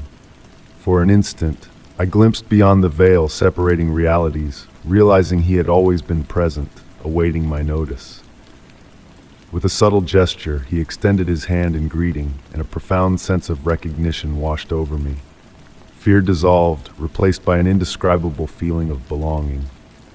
I blinked, and he vanished, leaving behind the lingering sense of autumn and jasmine in the air. As I prepare for sleep tonight, I no longer dread the dream's return. Instead, a blend of anticipation and tranquility fills me. I've come to accept that some mysteries are not meant to be unraveled, but rather savored and embraced. The boundaries between dreams and reality, the ordinary and the extraordinary, blur more than we realize. At times, if we remain patient, if we quiet our minds, the universe unveils its secrets in whispers and knowing smiles. Tonight, as I drift into slumber, I wonder what new realities he might reveal to me. In the realm between waking and dreaming, I sense his presence, watching, waiting, smiling. Story 33. The night held a unique essence, a hint of autumn seeping into your very being, whispering of endless nights ahead. Nestled in the cozy armchair of my study, I savored the gentle touch of the wind outside, a tender caress on the leaves crafting a natural lullaby. Amid the tranquility, a faint noise stirred from the depths of the basement, a soft rustling akin to old paper dancing in the shadows. Initially dismissed as the house settling into its nocturnal embrace, curiosity nudged me to investigate. Bathed in the warm glow of my desk lamp, a golden aura enveloping me, I ventured towards the basement door. The wooden steps murmured under my weight, murmuring ancient secrets as I descended into the coolness, carrying whispers of earthy dampness and forsaken books. In the basement, shadows waltzed with the flickering light bulb, painting a familiar scene of orderly boxes and shrouded furniture resembling slumbering specters. Yet, an unfamiliar presence lingered that evening, drawing my gaze to a detail previously unseen, a door nestled in the far corner, cloaked in shadows. Its simplicity struck me, a dark wooden facade devoid of embellishments, its brass handle gleaming as if recently tended to. Intrigued, I approached, the chilled floor pulsating beneath me, a living entity of its own accord. The air surrounding the door turned frigid, exhaling a ghostly breath as my fingertips grazed the weathered wood, sensing its age-old texture. Almost sentient, the door quivered at my touch, acknowledging my presence in an otherworldly hush. The basement's silence deepened, punctuated solely by the drumming of my heart, resounding in my ears. With trepidation, I grasped the handle, its warmth a stark contrast to the icy atmosphere. Slowly I turned it, the mechanism yielding effortlessly. Noiselessly, the door swung open, revealing a wondrous sight. Not a wall or another room, but a gossamer mist swaying gently, as if stirred by unseen currents. Emitting a soft, hypnotic glow, the mist beckoned, not with fear but with allure, akin to a fading dream upon waking. Within its ethereal embrace floated a delicate melody, a piano's whispering notes veiled from sight. The air carried a sweet, familiar fragrance, reminiscent of spring blooms and freshly brewed tea. Hesitating on the threshold, torn between curiosity and caution, I observed the mist morphing into fleeting shapes, elusive and undefined. Familiar visages flickered and vanished, replaced by foreign landscapes unexplored by mortal feet. It felt like peering through a veil separating reality from an enigmatic realm beyond comprehension. Stepping back, I closed the door gently, the latch clicking as if breaking a spell. The ordinary sounds of the house resurfaced, The clocks ticking from above, the wind's whispers in the trees, a dog's distant bark in the slumbering neighborhood. Ascending the stairs unhurriedly, I carried with me the lingering sensation of an extraordinary discovery. In the days that followed, I revisited the basement repeatedly, yet the door had vanished, leaving behind an impenetrable wall of brick. Yet, on the quietest nights, when the world teetered between wakefulness and dreams, a distant melody lingered, prompting thoughts of the elusive door and its mysteries. Some doors, I learned, open only at the whims of time and space, veiling their truths from mortal grasp. Perhaps it is better so, for the enigma of that basement door taught me that not all queries warrant solutions, and some secrets are more enchanting when shrouded in mystery, akin to fleeting dreams brushing against reality before dissolving into the silvery mist of memory. Story 34. The soft crackling of the old radio, filled with static, echoed through the stillness of my silent apartment. It sat there, untouched for years, yet now softly playing in the gentle glow of dim light that seeped through the room. As I reached out to silence it, a voice emerged from the depths of the static. A voice low and familiar, whispering words that only I should know. The radio rested upon my grandmother's cherished antique side table, its wooden frame reflecting the warm ambience cast by my reading lamp. The evening had unfolded tranquilly until that moment, with the only sound being the rhythmic patter of raindrops against my window, creating a soothing backdrop to my solitude. I had been curled up with a book, enveloped in the cozy comfort of my favorite blanket, when the first hint of static interrupted the peaceful ambience. Initially, I thought I had accidentally nudged the table, triggering the ancient radio to come to life. But deep down, I knew that couldn't be the case. The radio had long been silent since my grandmother's passing 5 years prior. It remained in my possession purely for sentimental reasons, a relic of countless evenings spent listening to music from a bygone era while she knitted in her beloved chair. The voice slowly grew clearer, emerging like a silhouette materializing from a mist. "I remember the butterfly," it murmured, so softly that it almost slipped past my ears unnoticed. My breath caught in my chest. The butterfly, a secret shared only between my grandmother and me. A delicate blue morpho that had alighted on my hand during her funeral, remaining perfectly still until the final prayer was uttered. I had never disclosed this moment to anyone. The rain outside continued its gentle serenade against the window panes as I sat frozen, afraid to disrupt the peculiar enchantment that had befallen my abode. The voice persisted, navigating through patches of static with ethereal grace. "You still keep the origami birds in the shoebox under your bed." Another clandestine detail. The paper cranes I had learned to fold from my grandmother, each containing a whispered wish inscribed in pencil. These creations were a hidden treasure, never unveiled to another soul. The soft glow of my lamp seemed to pulsate gently in tune with the static, casting shadows that danced across the radio's wooden exterior. A fragrance reminiscent of dried lavender and aged books permeated the air, my grandmother's signature scent. The room's temperature shifted, becoming pleasantly cool, akin to the morning breeze in her garden where we once lingered. The voice divulged more memories, the concealed key beneath a loose brick in her garden wall, the enigmatic recipe for her blackberry tea encrypted in her journal, her secret humming of Moon River when she believed herself to be alone. Each revelation washed over me like a gentle tide, unearthing memories I had buried in the quiet recesses of my mind. I found myself sinking deeper into the embrace of my chair, fear gradually yielding to a profound tranquility. The static between the words transformed into a comforting white noise, reminiscent of ocean waves or wind rustling through trees. My grandmother's voice, for I had come to accept it as hers, continued its tender soliloquy, each syllable laden with shared experiences. Time seemed to ebb and flow in a different manner as I listened intently. The rain outside evolved into a distant melody, harmonizing with the voice emanating from the radio. My eyelids grew heavy, yet I resisted the urge to succumb to slumber, fearful of missing even a single utterance.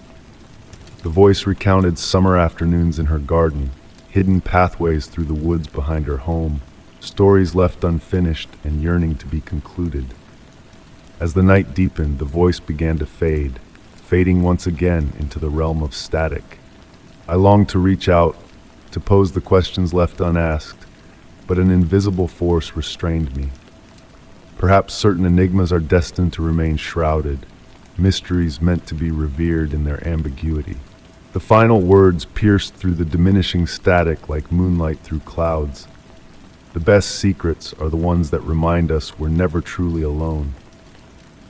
Then, silence enveloped the room as the static dissipated, leaving only the serene melody of rain and the hushed rhythm of my breath. I never dared to switch on the radio again after that profound night. However, on occasion, when the rain falls just so and the twilight illuminates the wood grain of its cabinet, I swear I can discern the faintest whisper of static. In those fleeting moments, I am reminded that some secrets are destined to be safeguarded, while others find their own way to be heard.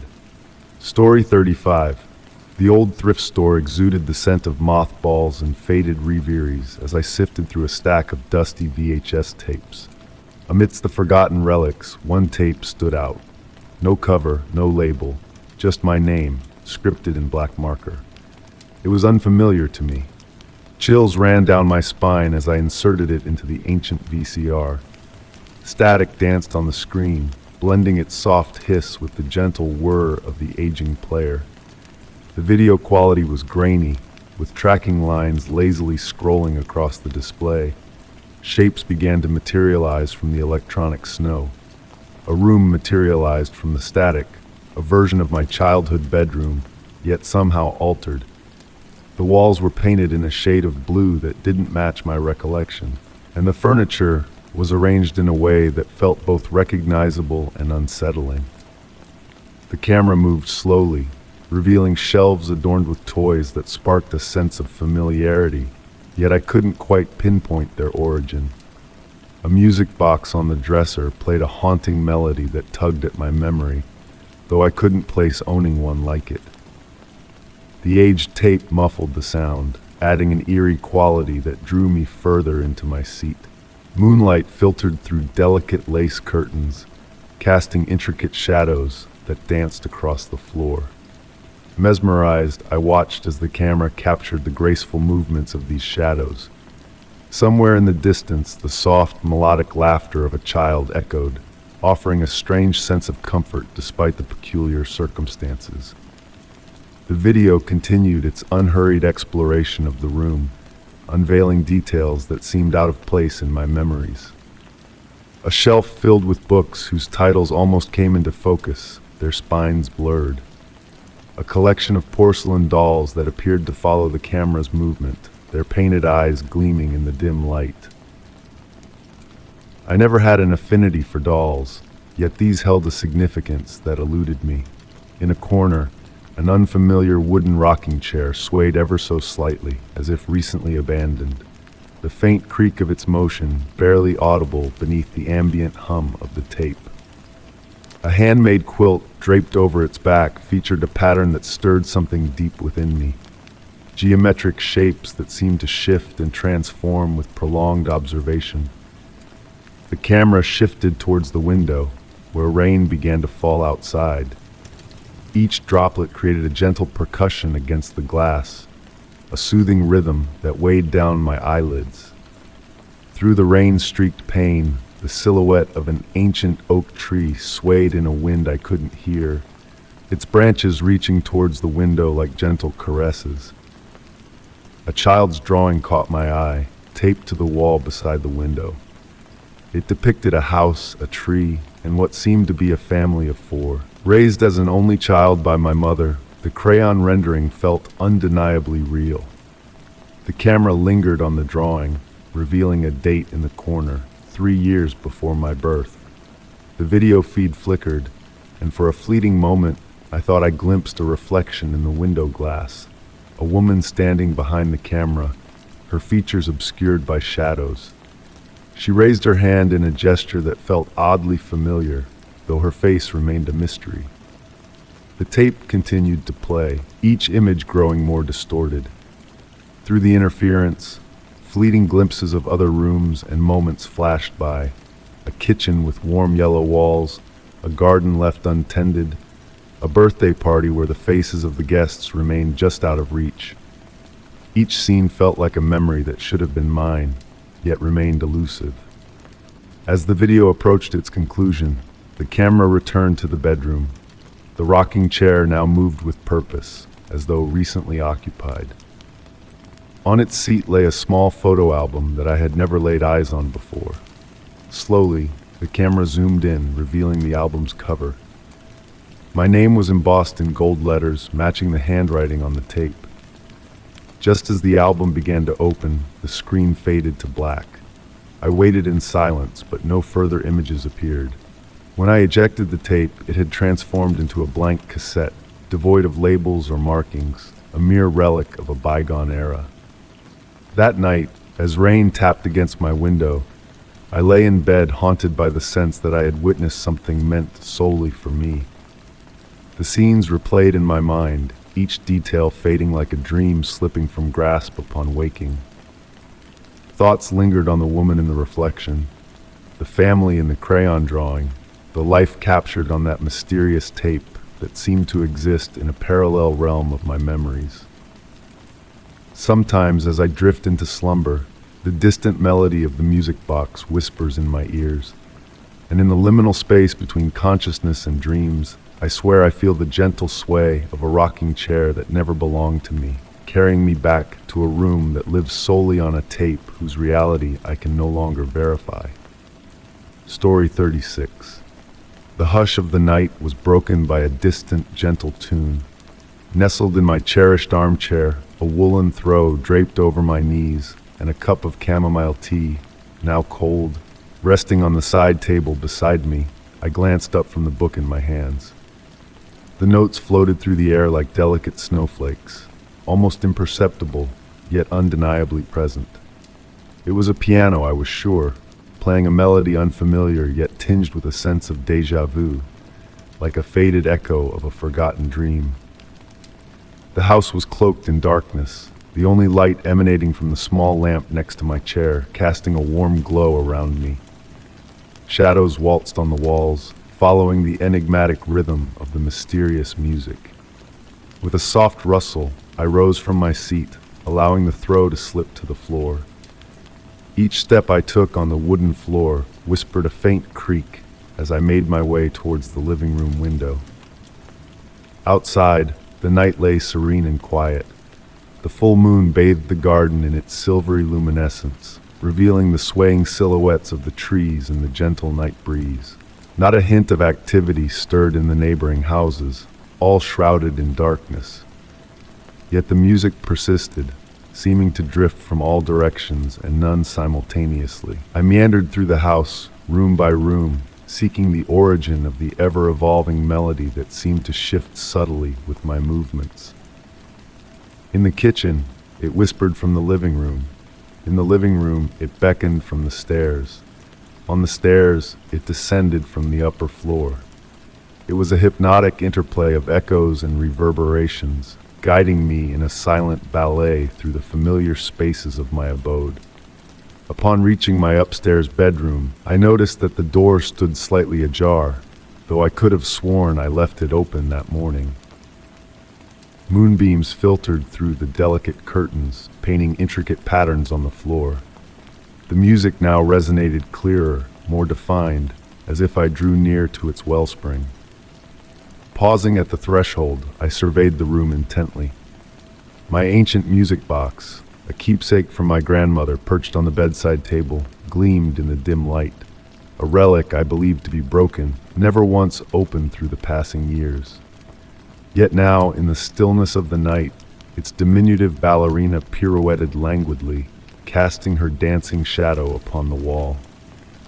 The melody it spun mirrored the one that lured me, amplified. as if the entirety of the house had transformed into a chamber of resonance. I advanced with measured strides, feeling my pulse synchronize with the music's cadence. The music box seemed to glow brighter than usual, as though emitting its own inner light. As my fingertips brushed its surface, I discerned a faint warmth, almost human. The ballerina continued her twirl, but her visage, once a simple porcelain oval in my memory, now bore distinct features. Features I recognized well. It was my grandmother's countenance, flawlessly replicated in miniature, her sweet smile reminiscent of my childhood. The tiny figure's eyes met mine fleetingly, and in that moment, the melody shifted, morphing into a lullaby she used to sing to me in my youth. I stood transfixed, allowing the music to enfold me like a comforting embrace. No fear gripped me, only a profound sense of tranquility and wistfulness.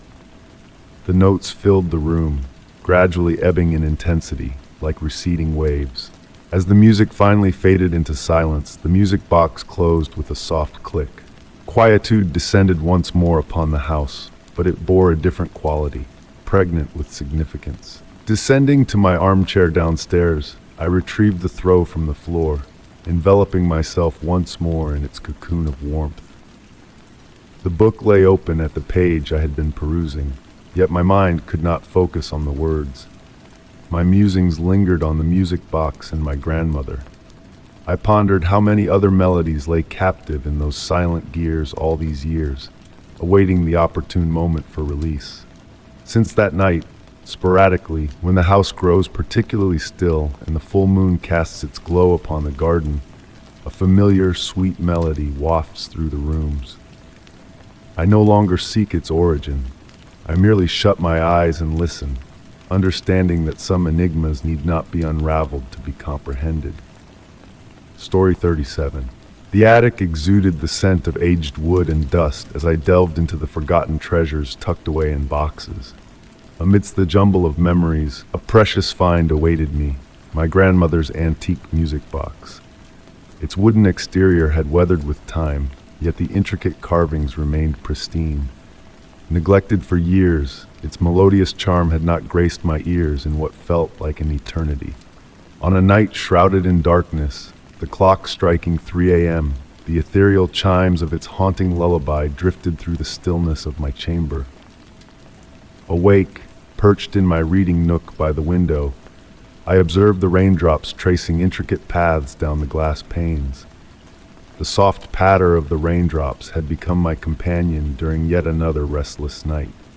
Initially, the music tiptoed into my awareness so subtly that I doubted its existence. Caught in that hazy realm between consciousness and dreams, where reality blurs and fantasies take flight.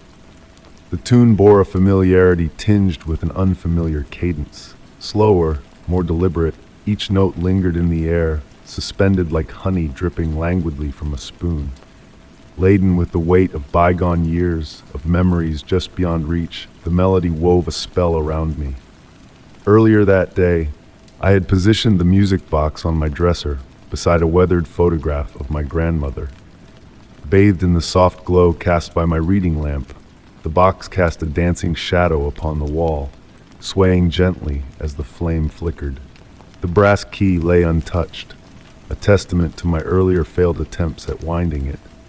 Rising from my seat, I felt the plush carpet embrace my bare feet, each step towards the dresser deliberate, unhurried. The aged floorboards whispered beneath the carpet's soft cover, adding a ghostly rhythm to the music's serenade. The lullaby, a melody my grandmother often hummed while baking on lazy Sunday afternoons, continued its enchanting refrain. Drawing closer, a peculiar sight greeted my eyes. The reflection of the music box in the dresser mirror appeared to shift and sway, the carved roses on its lid unfolding in impossible patterns. Yet when I gazed directly at the box, the roses remained frozen in their wooden grace. An inexplicable chill, akin to that of an ancient cupboard, enveloped the space around the music box, sending a shiver down my spine. As my fingertips brushed the lid, a strange warmth emanated from the wood, contrasting with the coolness of the surrounding air.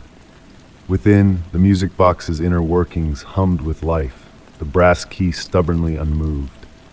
The tiny ballerina, lost to time and wear, should have spun gracefully to the music, yet in the mirror's reflection, a phantom dancer pirouetted to the haunting melody. Fragrances from my grandmother's kitchen, cinnamon and vanilla, the essence of freshly baked bread, permeated the air, a surreal fusion with the petrichor wafting through the open window, stirring emotions long dormant. Transfixed, I bore witness to the music box's impossible performance, memories flooding back with a poignant intensity.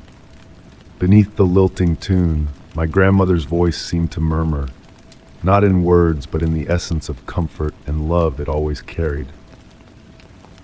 Outside, the rain fell in harmony with the melody, blurring the boundaries between reality and reverie. Time warped, the clock's hands languidly inching forward as the music spun its silken web across the nocturnal hours.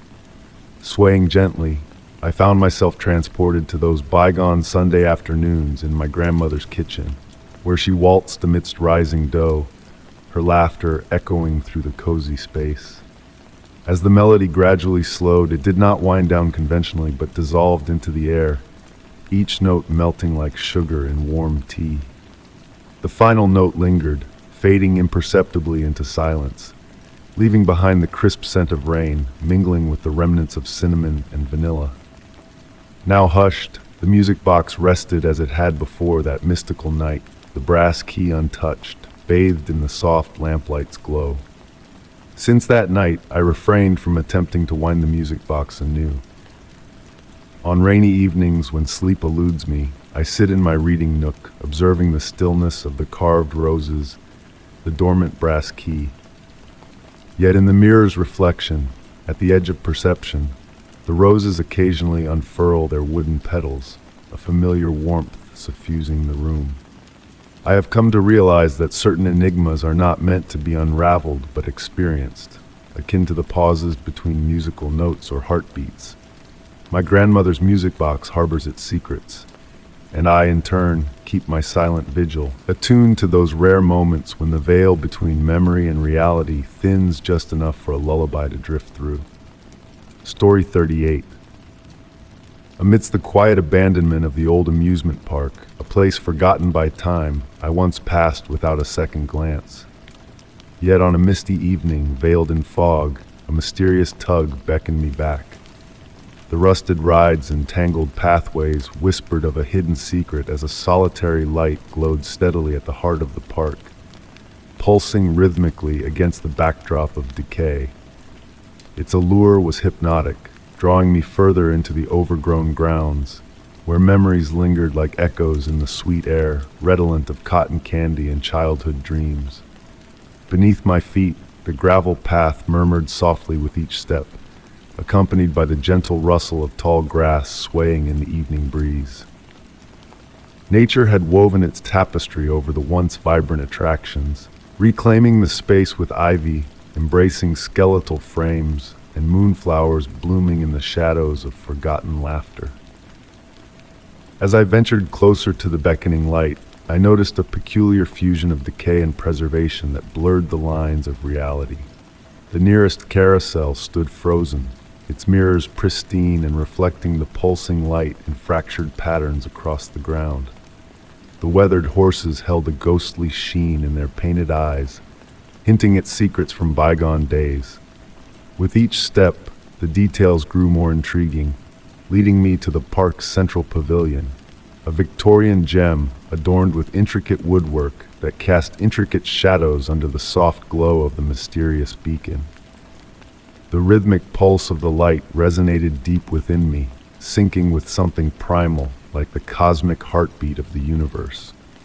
Time seemed fluid in this realm, where fog curled lazily around my ankles and distant sounds reached my ears muffled, as if whispered through water. A nocturnal symphony enveloped me, the melody of a hidden music box, the ghostly murmurs of park-goers, the sigh of settling structures. Inside the pavilion, the source of light awaited, a simple brass lamp atop a dust-free table, radiating warmth that defied the park's desolation.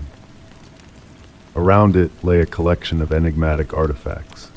A pristine ticket book with dates spanning decades, a conductor's hat untouched by time, and a brass key that gleamed in mesmerizing ways. It felt natural, almost destined, to discover these relics as if they had been waiting for me all along. Within the circle of light, I uncovered a profound truth about places caught between memory and reality. They never truly fade, but exist in a timeless limbo. The ticket book held entries from eras past and future, with names that shifted like whispers on the wind. Lifting the conductor's hat revealed a warm imprint, beneath which a photograph depicted the pavilion alive and vibrant, figures moving just beyond focus, alive yet ethereal. As night deepened, the park revealed its enigma, the carnival existing in dualities, abandoned yet alive, empty yet full, past melding with present in a dance of impossibilities. I lingered until the first light of dawn softened the horizon, the brass key untouched, a silent promise of untold mysteries waiting for the right moment to be unraveled. Returning through the awakening park, the light in the pavilion dimmed, not with distance but with the rising sun, slipping back into dormancy as if guarding its secrets until the next twilight. Now, I watch for that beckoning light, catching glimpses on certain evenings when the veil between worlds grows thin. The mystery of that night remains not as a riddle to be solved, but as a gentle whisper of the layered realities that await those who follow the unexplained light into the unknown, where magic and memory intertwine in the quiet dance of forgotten dreams. Story 39. In a quaint antique shop on a misty afternoon, I stumbled upon a peculiar mirror, its silver frame intricately carved with a touch of elegance. As I peered into the reflective surface, a strange sensation enveloped me. Ripples distorted my image, revealing a shadowy figure lurking behind me. It was a version of myself, consumed by despair, a feeling I had yet to encounter in reality. The air grew heavy with the scent of aged metal and dust, sending a chill down my spine as I tried to make sense of this uncanny vision. The shop itself was a maze of forgotten treasures, bathed in the warm glow of golden lamplight that danced between towering shelves stocked with curiosities. Raindrops gently tapped against the Victorian windows, crafting a lulling melody that whispered ancient tales. The wooden floor beneath my feet whispered softly with each step, its ancient timber echoing memories of countless wanderers who had crossed its path. Despite my initial unease, I found myself irresistibly drawn back to the enigmatic mirror time and time again. Its surface held a peculiar quality, at times seeming to swallow light rather than reflect it. The silver frame displayed intricate designs of intertwined vines and cryptic symbols that appeared to shift with every change in perspective. With each glance into the mirror, subtle alterations in my reflection caught my eye. A stray gray hair, a premature wrinkle, shadows under my eyes hinting at sleepless nights yet to come. The elderly shopkeeper glided noiselessly among the shelves, a spectral presence amidst the antiquities, her silver hair impeccably styled, her gray sweater blending seamlessly with the shadows. Whenever our eyes met in the mirror's gaze, she would offer a knowing smile, withholding unspoken secrets about the mirror's true nature. During my third visit, a peculiar discovery awaited me in the mirror's reflection of the room behind me. The shelves, once dusty and cluttered, now appeared aged and weathered beyond reality. Books decayed, their spines crumbling, while water stains adorned the wooden beams above, a reality that did not exist in the present moment. As subsequent visits unfolded, the future version of myself in the mirror grew increasingly defined. Posture shifted subtly, shoulders hunching forward as if bearing an unseen burden. Eyes held a wisdom tinged with sorrow, a knowledge beyond my grasp. At times, the reflection moved independently, reaching out towards the glass with a silent plea for understanding. Outside, the rain intensified with the progression of autumn into winter, enveloping the shop in a cocoon of tranquility. Time seemed to ebb and flow differently within those walls. The rhythmic patter of rain and the gentle ticking of antique clocks, weaving a hypnotic tapestry that blurred hours into moments. The mirror remained patient, its surface darkening with each passing week. One twilight evening, as the shop bathed in hues of purple and gold, subtle echoes of the mirror's future reflections began to manifest in my own home. A cracked teacup appeared on my shelf, mirroring the image from the glass, while the wallpaper in my study peeled in the exact pattern foretold by the mirror weeks prior. It was on a serene Sunday afternoon that the shopkeeper finally broke her silence, her voice as soft as snowflakes. "The mirror reveals what must be," she whispered, fingers tracing the ancient frame. "But foreknowledge does not dictate fate." With winter's embrace, I embarked on a journey to defy the future glimpsed in the mirror. A worn blue scarf in the reflection prompted me to choose green, while visions of shortened hair led me to let mine grow long. Each act of rebellion against the mirror's prophecy sent ripples through the reflection, though the looming sense of melancholy remained ever present. The mirror's surface darkened further, as if brewing a storm within its depths.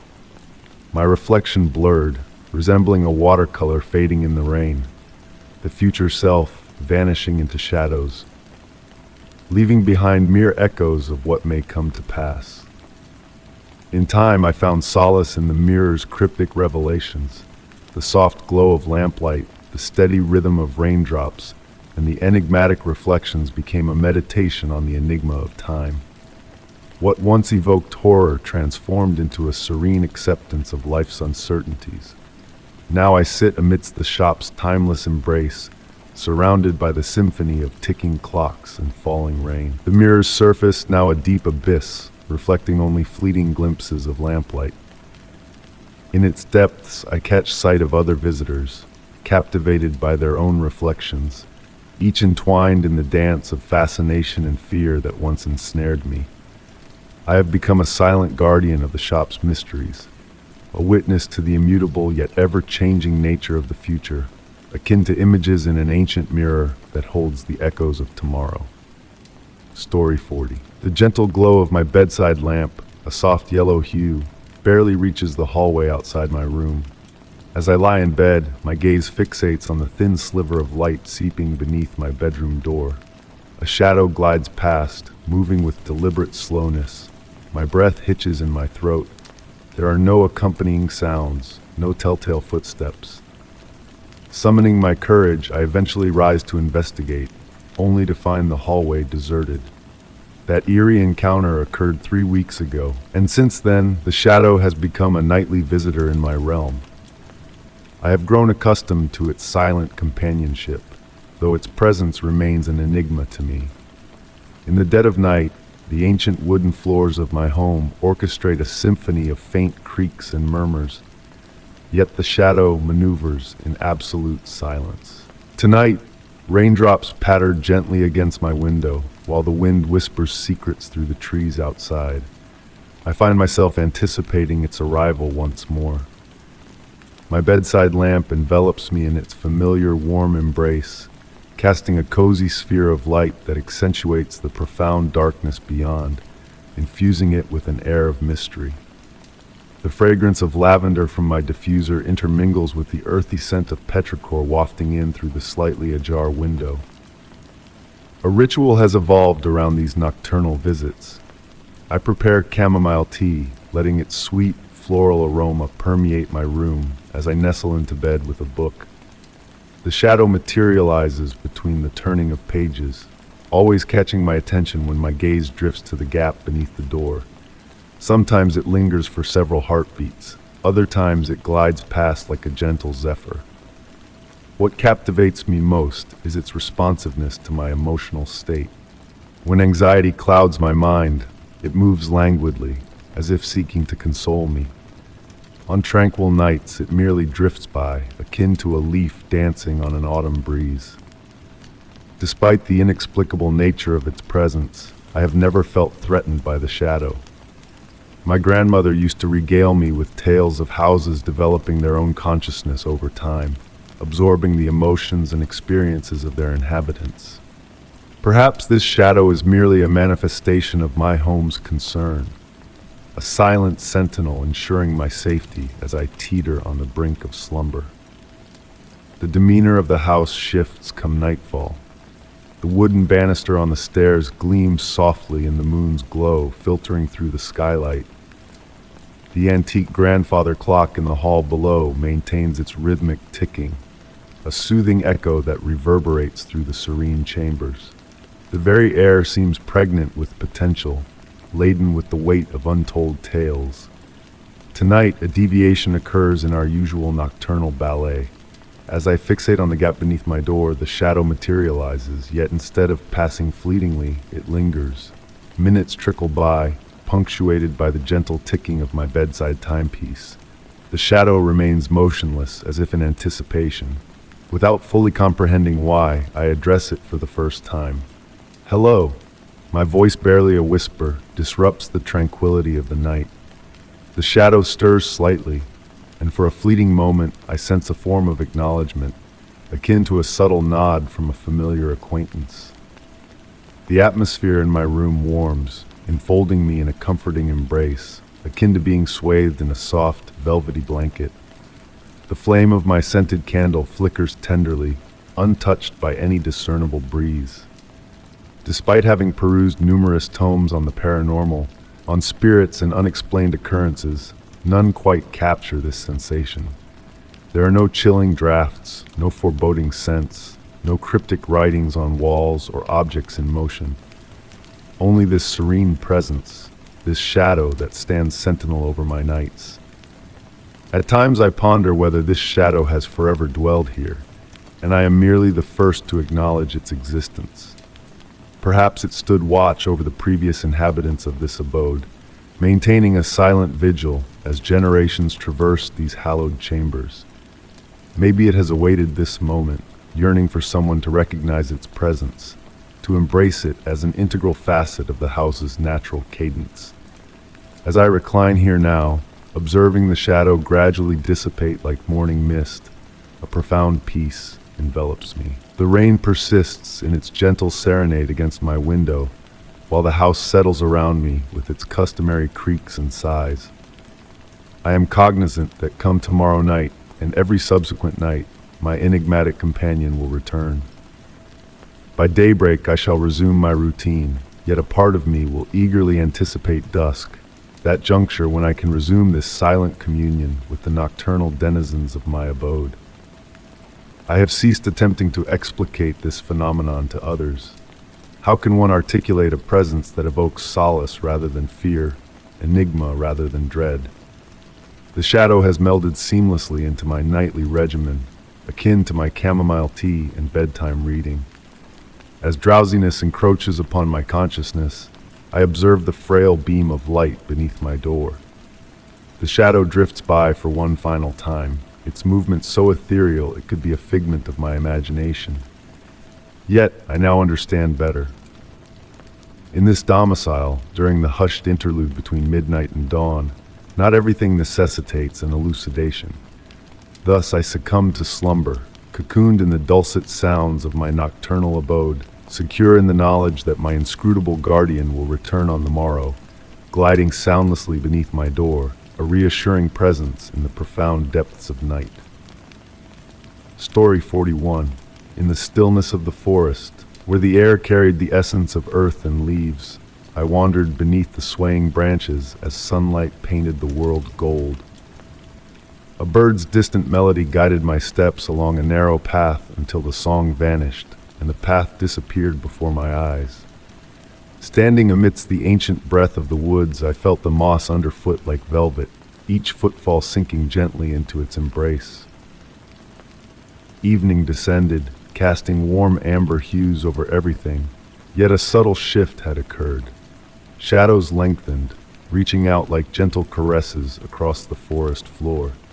Silently, I continued forward, led by an unseen force through a realm transformed into something ethereal and unknown.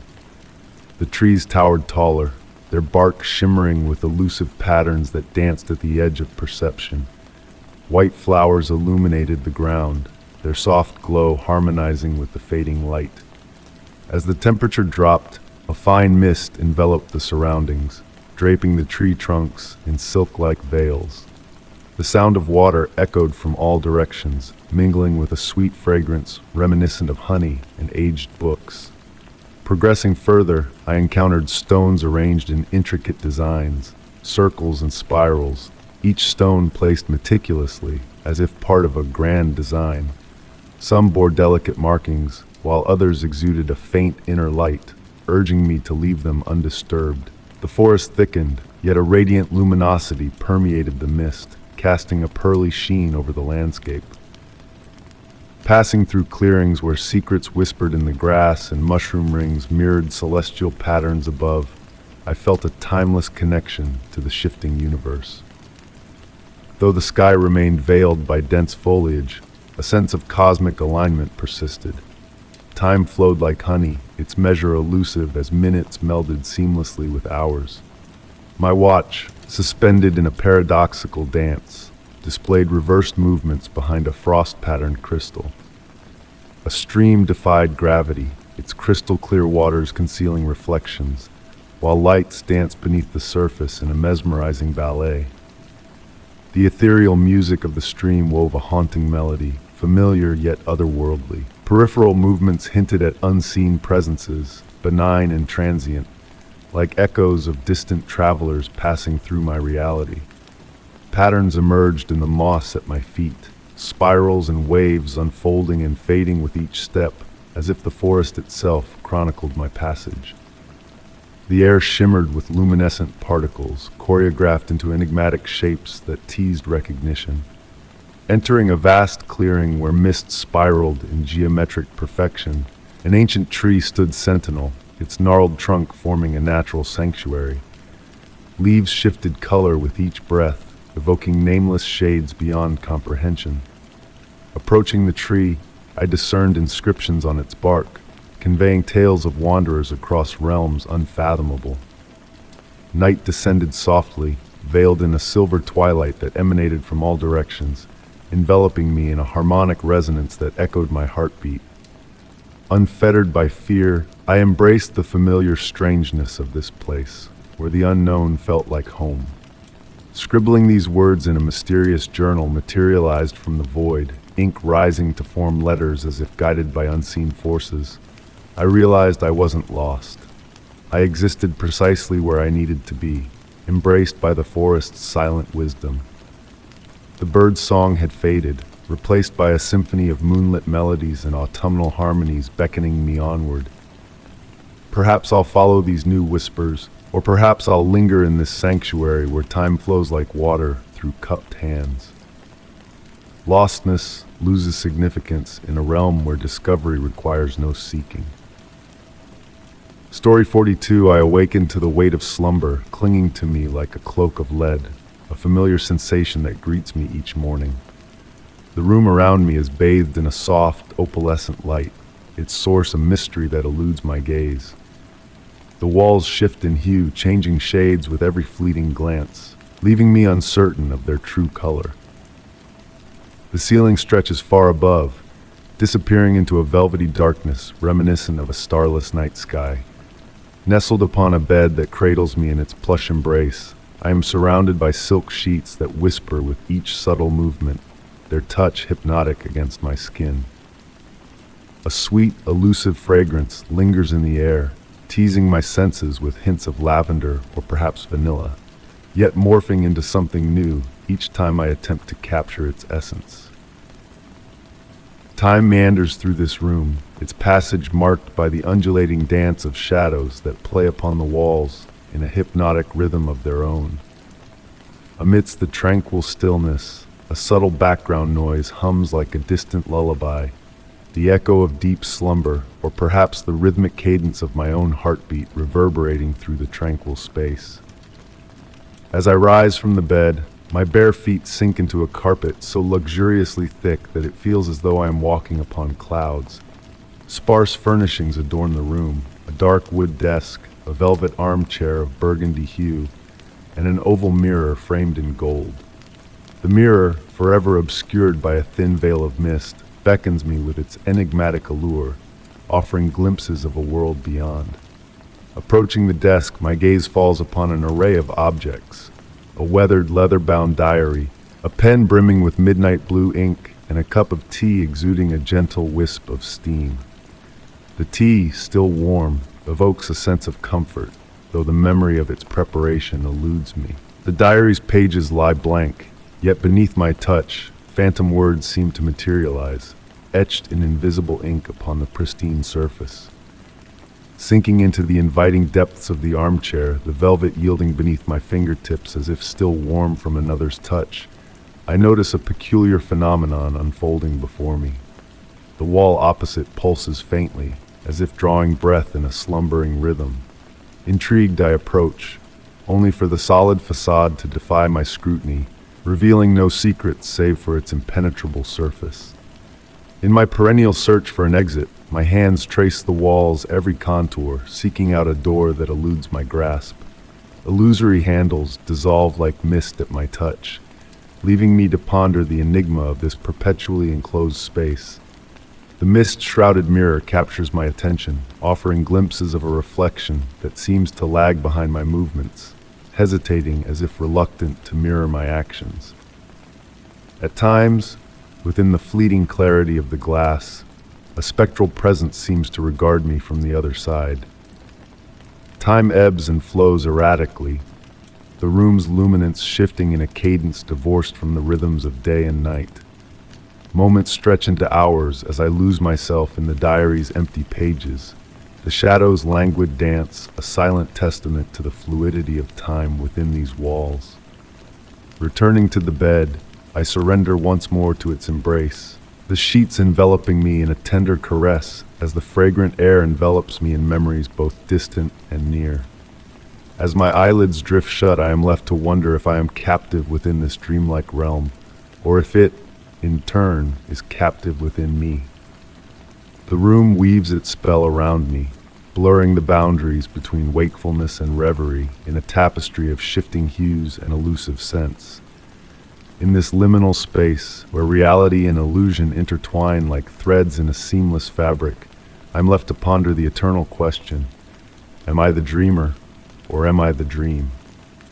And so, as sleep claims me once more, a whisper of uncertainty lingers, a tantalizing hint that perhaps the way out exists, yet whether I seek it or shun its discovery remains a mystery shrouded in the veils of night. The room, an ever-present companion in this dance of waking and dreaming, merges with my essence, binding us in an eternal cycle where the boundaries of existence blur and fade, dissolving into the canvas of a painting not yet dry. Story 43. As I settled into my soft mattress, the cozy embrace of the duvet pulling me in, a hushed tranquility filled the room. The faint glow seeping through the curtains mingled with the rhythmic ticking of the clock, creating a soothing cadence that beckoned me towards slumber. Inhaling the crisp scent of clean sheets, my eyelids grew heavy with exhaustion. Then, a delicate rustle disrupted the peace. It was subtle, almost imperceptible, yet undeniably close, emanating from beneath the bed. I lay motionless, my breaths measured and steady. Years of solitary living had taught me to scrutinize any unfamiliar noise, but this one was different. It lacked the familiar creaking of settling floorboards or the gentle whisper of the wind. This sound carried a weight, an essence that thickened the air around me. Despite the intrusion, the bedroom retained its familiar comfort. Shadows danced serenely along the walls, painted by the soft glow of the street lamp outside. My collection of weathered hardcovers stood stoically on the shelves, their spines forming a mosaic of muted hues in the dimness. The vintage alarm clock continued its tranquil ticking, a sound that typically ushered me into dreamland, now serving as a marker of my escalating awareness. Another sound surfaced, barely audible, as if a figment of imagination. A slow inhalation, not my own, followed by an exhale carrying a hint of mint and something earthy, akin to the scent of damp soil after rain. My fingers curled gently into the sheets, not out of fear, but contemplation.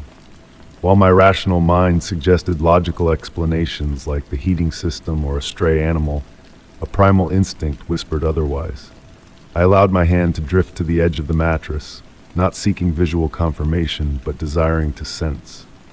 The space beneath felt cooler, as expected, yet held an unusual density, akin to submerging my hand in water. The sensation evoked memories of childhood swim lessons, of seeing shapes that blurred the line between solidity and fluidity. Time unfolded with a peculiar elasticity. The clock maintained its steady tempo, yet minutes seemed to expand and contract like shadows at twilight. I teetered between alertness and a near meditative state, attuned to every subtle noise and shift in the atmosphere. The presence below persisted, neither menacing nor benevolent, merely existing in parallel with my consciousness. Throughout the night, minute details emerged that might have eluded a more anxious mind. Whispers of a floral essence, reminiscent of night-blooming jasmine, drifted on the breeze around my hand. Occasionally, a soft tapping akin to fingers drumming on wood echoed faintly, as if reverberating from a distant well. With the approach of dawn, the darkness metamorphosed. The street lamp's glow relinquished its hold to the soft gray light of early morning, heralding a shift in the subterranean ambience. The enigmatic presence seemed to ebb, like the tide retracting from the shore, yet it left a residue behind. A sensation lingered, one of having shared the night with an alternate consciousness governed by unfamiliar laws.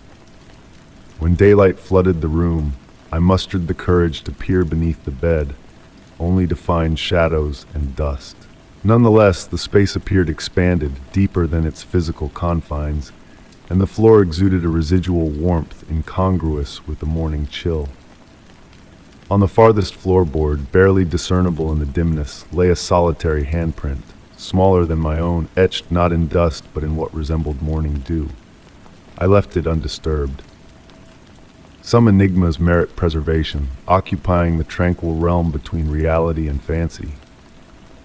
Each night, as I drift towards slumber, the sounds from below assume a companionable quality. The gentle rustle, the soft breaths, the occasional murmur of movement, all intertwine harmoniously.